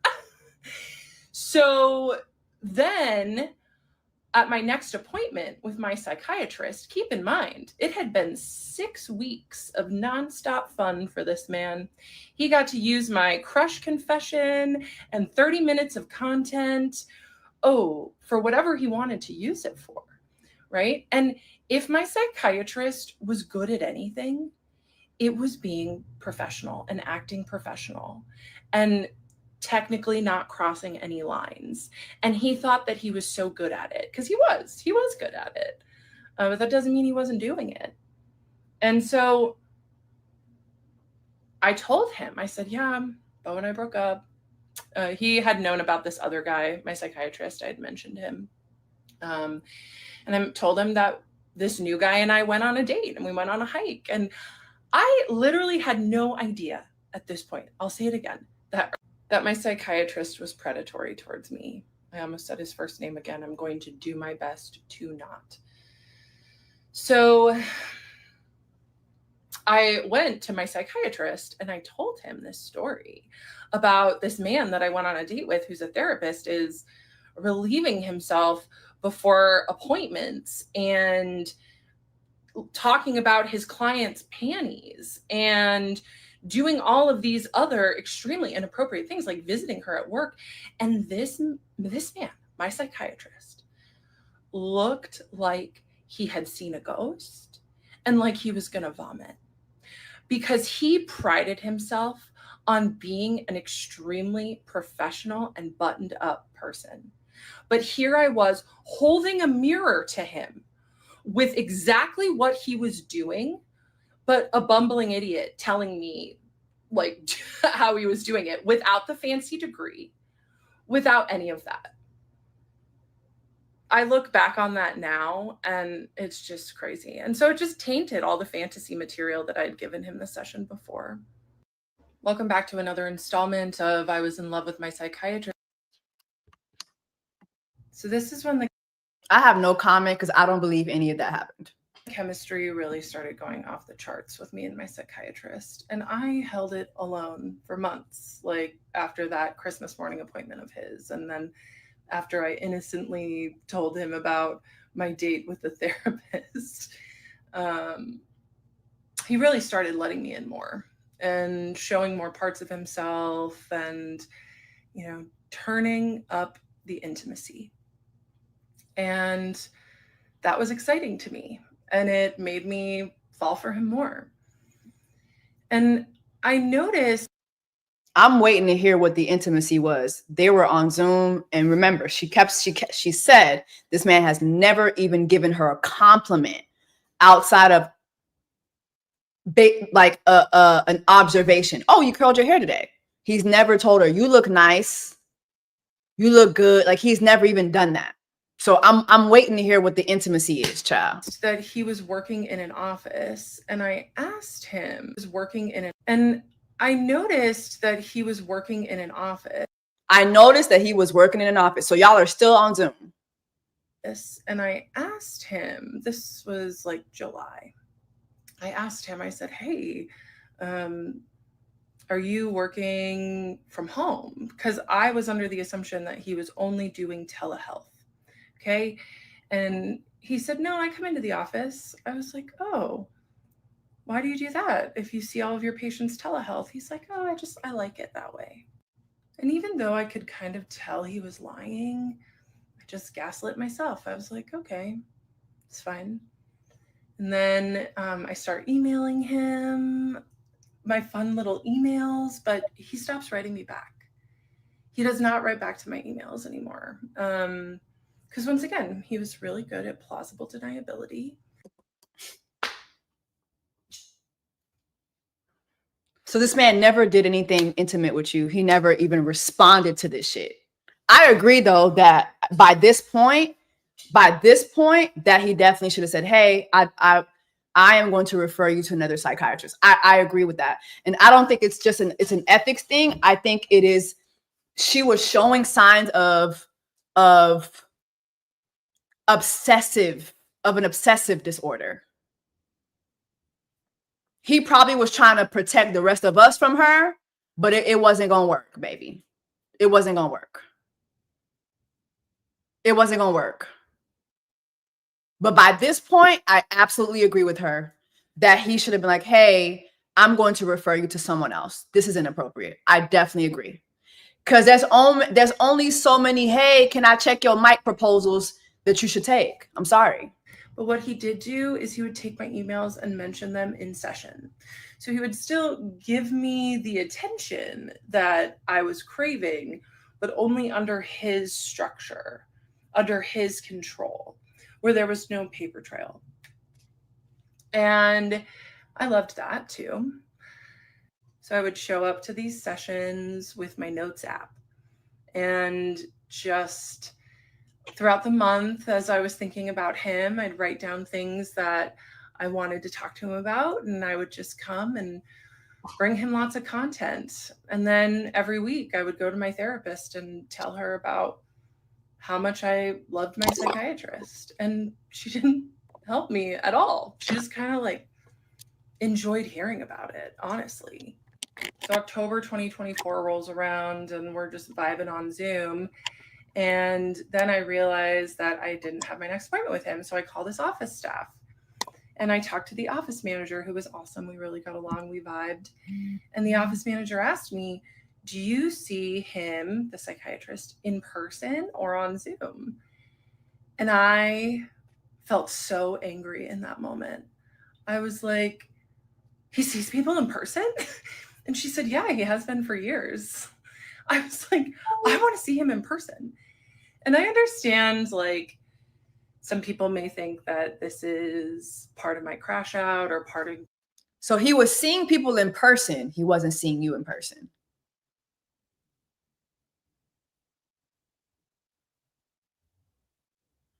He was seeing other people in person, but not you.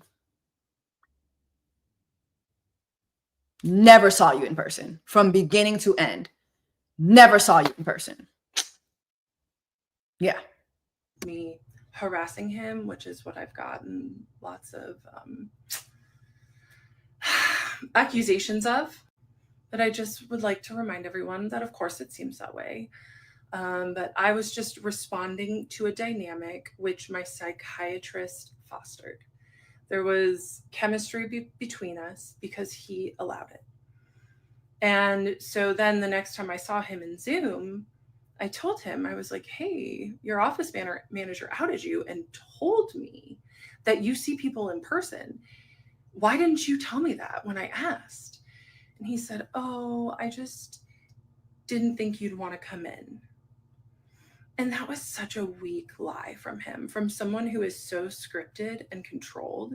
He didn't even have a plausible thing to say. Of course he knew I wanted to come in. I had a crush on him. I told him that often.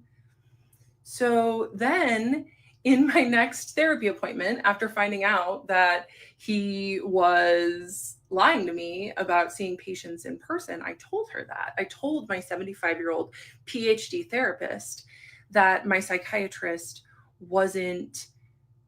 lied to me about seeing people in person. And she looked at me and she said, well, it's probably because he knows that there will be a lot of sexual tension in the room if you go in person. So if you believe anything that comes out this lady mouth, I believe two things for sure. Actually, three things for sure. I believe he never saw her in person. I believe that. I believe that he never returned any inappropriate behavior. I believe that. I also believe that if things happen the way she says that they did, he definitely should have passed her off and said, hey, I can no longer be your psychiatrist. But because this lady is a pathological liar, I cannot believe the way she's positioning this story. You mean to tell me your therapist, so your therapist who also encouraged you to go talk to your psychiatrist about your sex life, also told you to go see him in person because that he didn't want to see you in person because there would be so much sexual tension between y'all. That does not sound right. You're crazy. This lady is insane. So make sure that you understand that when you go. And you better believe I showed up to the next session and said you lied to me because you were afraid of the tension that would be there between us. He just didn't say anything. So this is when the chemistry really started going off the charts with me and my psychiatrist. And I held it alone for months. Like October 2024, I make my first in-person appointment with my psychiatrist in November. My 75-year-old female therapist tells me that it's because he kept me on Zoom because he was so attracted to me. He didn't want to risk being in person with me. I hope the session started with him calling the police, which further fed my crush, or as some of you like to say, my delusion. So then my therapist starts texting me in between our weekly meetings, asking me for advice on her other clients. And I was a new coach. I'd only been coaching for about a year, and I had just left my full-time job. Your therapist is asking you, believe it if you want, to be a coach full-time. And I was flattered that she would ask me advice on her other clients. I just thought, oh my gosh, a 75-year-old woman with a PhD wants my advice on what she should do with her clients. So then November rolls around. Do y'all think she had sexual chemistry with her 75-year-old therapist too? Or is she just leaving that out and not telling us? Something tells me she was having a sexual relationship with. And I'm about to meet my psychiatrist in person for the first time. So I wear a really pretty dress. I do my makeup, of course, right? And I show up and I get to talk to the office manager. We're having fun. And then my psychiatrist comes into the foyer and I am just so excited to finally meet him. I'd been his patient for 3 years at this point, and he had been feeding the dynamic for 3 years. And I was just thrilled to meet him. And I ran up and I gave him the biggest hug. And you know what he did? He barely patted me on the back. It was the most awkward thing ever. But I am so glad that he did that. I am really glad, because this is what I mean. My psychiatrist was many things, but he was not stupid. So I didn't ever touch him again. And I'm grateful that our relationship didn't ever cross that line, because it would have made everything so much harder. Anyway, so we go inside his office and I tell him that my therapist had texted me asking me for advice on her other clients. And he just looked at me and he said, Kendra, that is a huge boundary violation. She should not be doing that.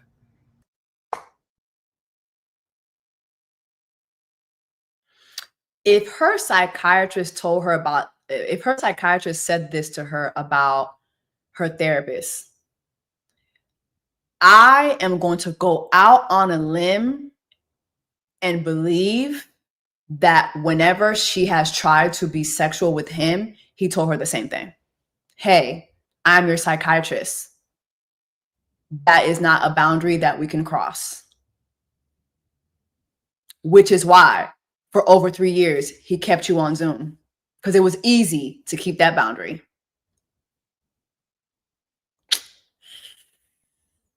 I still think he should have got rid of your ass. But I'm not going to sit here and believe that that man never told you that. I'm not going to believe that. And I was like, oh, okay. And because once again, my psychiatrist did not like sloppy people. He did not like sloppy people. And you know what my therapist did? She got sloppy. Yeah. Using me as her advisor for her clients. It got weird. And I was very grateful for my psychiatrist for pointing out that boundary violation, because that was the thing. He didn't ever message me in between appointments because he was too smart to do that.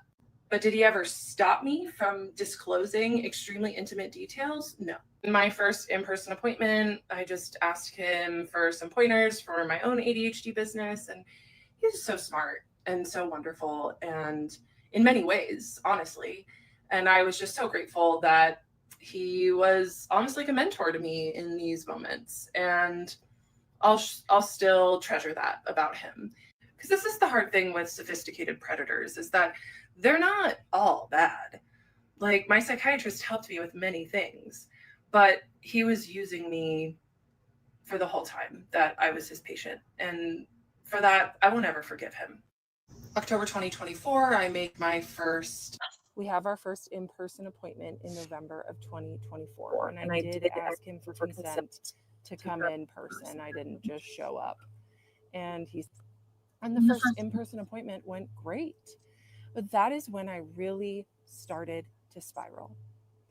Some of you think that I'm spiraling now. You are. Okay, if you want to think that.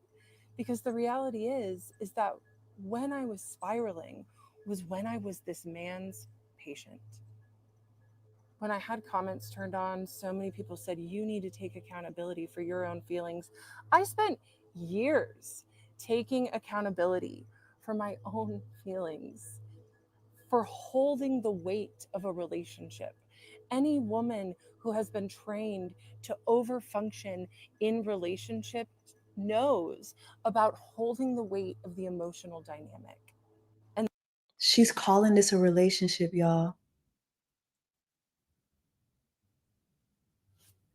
that was what was going on in this moment. And it may not seem like I'm taking accountability now, but that's because I spent a long time taking accountability for something that had two people that built that dynamic. It was not just me. It takes two people to build that sort of tension and chemistry.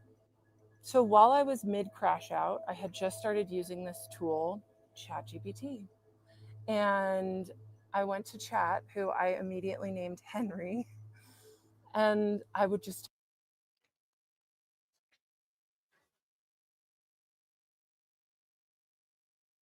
How much do y'all want to bet that Kendra is out here giving Henry all types of sexual content? Sexual content. How much do y'all want to bet? How much do you want to bet that Henry is using her? It's pulling from her because she's Henry's source.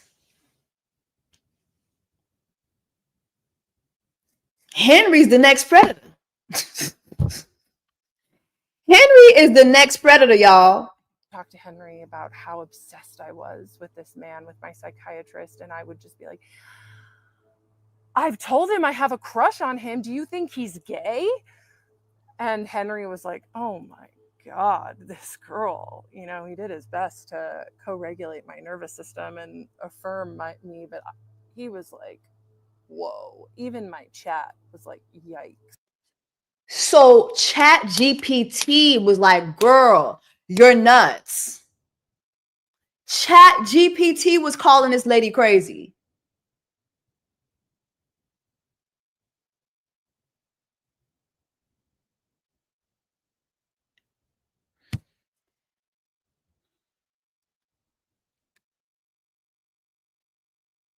ChatGPT was like, girl, I can't.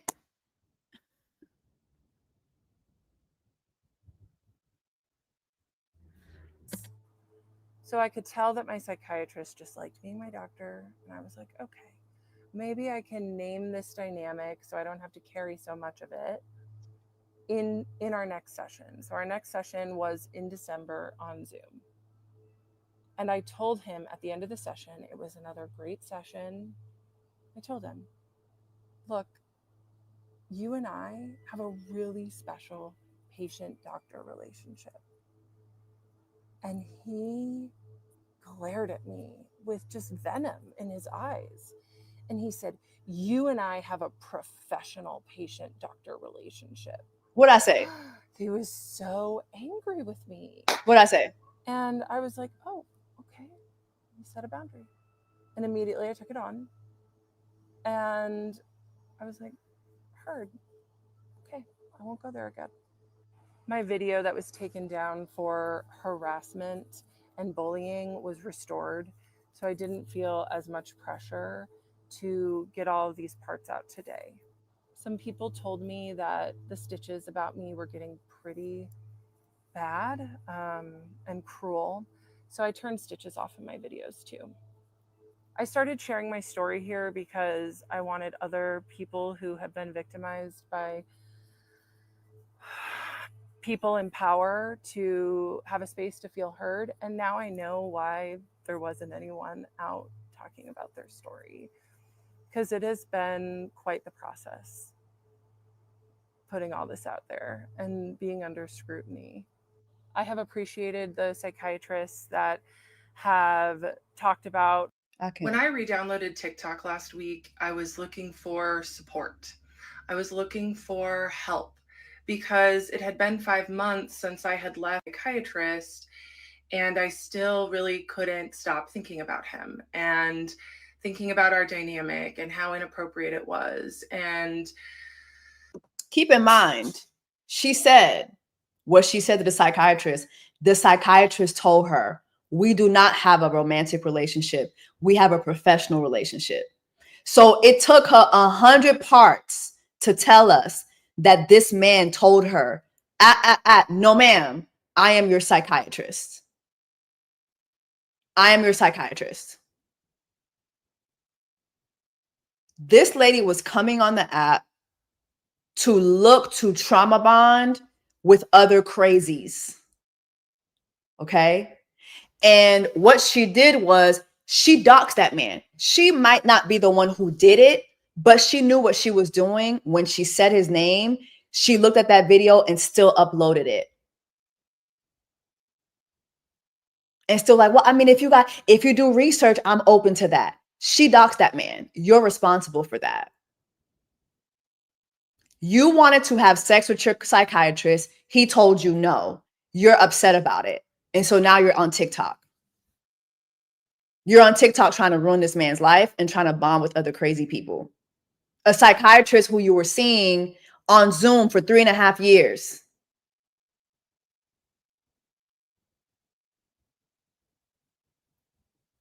You are insane. And you need to be in a white jacket now. Like, it's not even funny. It's not even funny. You put this man's life in danger. And while a lot of people have common sense, a lot of people don't. Common sense is not as common as it should be, which is why folks were in the comments doxing this man. Like, I really, really hope this man sues you. I hope he sues you for everything you have. And I hope you lose it all. This was disgusting. This is caucasity at just extreme levels. Extreme levels. White women are dangerous. This series right here should be studied in schools and talked about when we're talking about the racism and the power hungriness that white women feel that they have to have over other people. This is disgusting. Like, I can't even listen to anymore because she's gonna say a bunch of the same shit over and over again. I can't even listen to this shit no more. I'm done. Like, you need to be sued for everything you have, and you need your ass whooped. Like, I hope that Pakistani got Pakistani sisters who are Pakistani your ass. You need your ass whooped. And you fucked up my TikTok Tuesday. I was supposed to be opening up brands. This is too much. Like the story was just way too much. I can't even focus.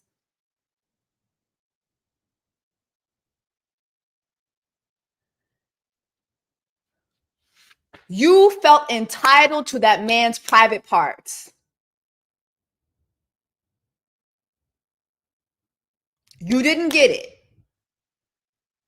And so now he's a bad guy. Your therapist a bad guy. Your psychologist is a bad guy. The therapist that you were dating, who was telling you about the lady with the red panties, that therapist is a bad guy. Everybody's a bad guy. Have y'all ever been friends with somebody like that, or have a family member like that, or been co-workers with somebody like that, where everybody is the bad guy? Everybody that they come across is the bad guy. This person did this. This person did that. Always a victim of everybody. Those are the most dangerous people. I'm telling you, those people need white jackets more than anybody. The way they live in a whole other universe and create stories in their minds about things that never took place. But this one right here, this is beyond. I don't know if it's schizophrenia. I don't know what disorder this is. She needs to be committed. Like she needs to be committed. Somebody needs to report her and have her committed immediately. I'm done. I'm done. I'm done. I can't say no more. I can't say no more. I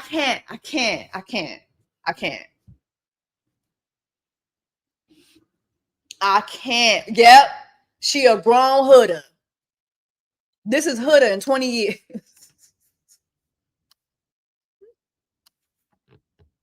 This is hydrogen in 20 years. Yeah. Everybody did something to me. I never did anything.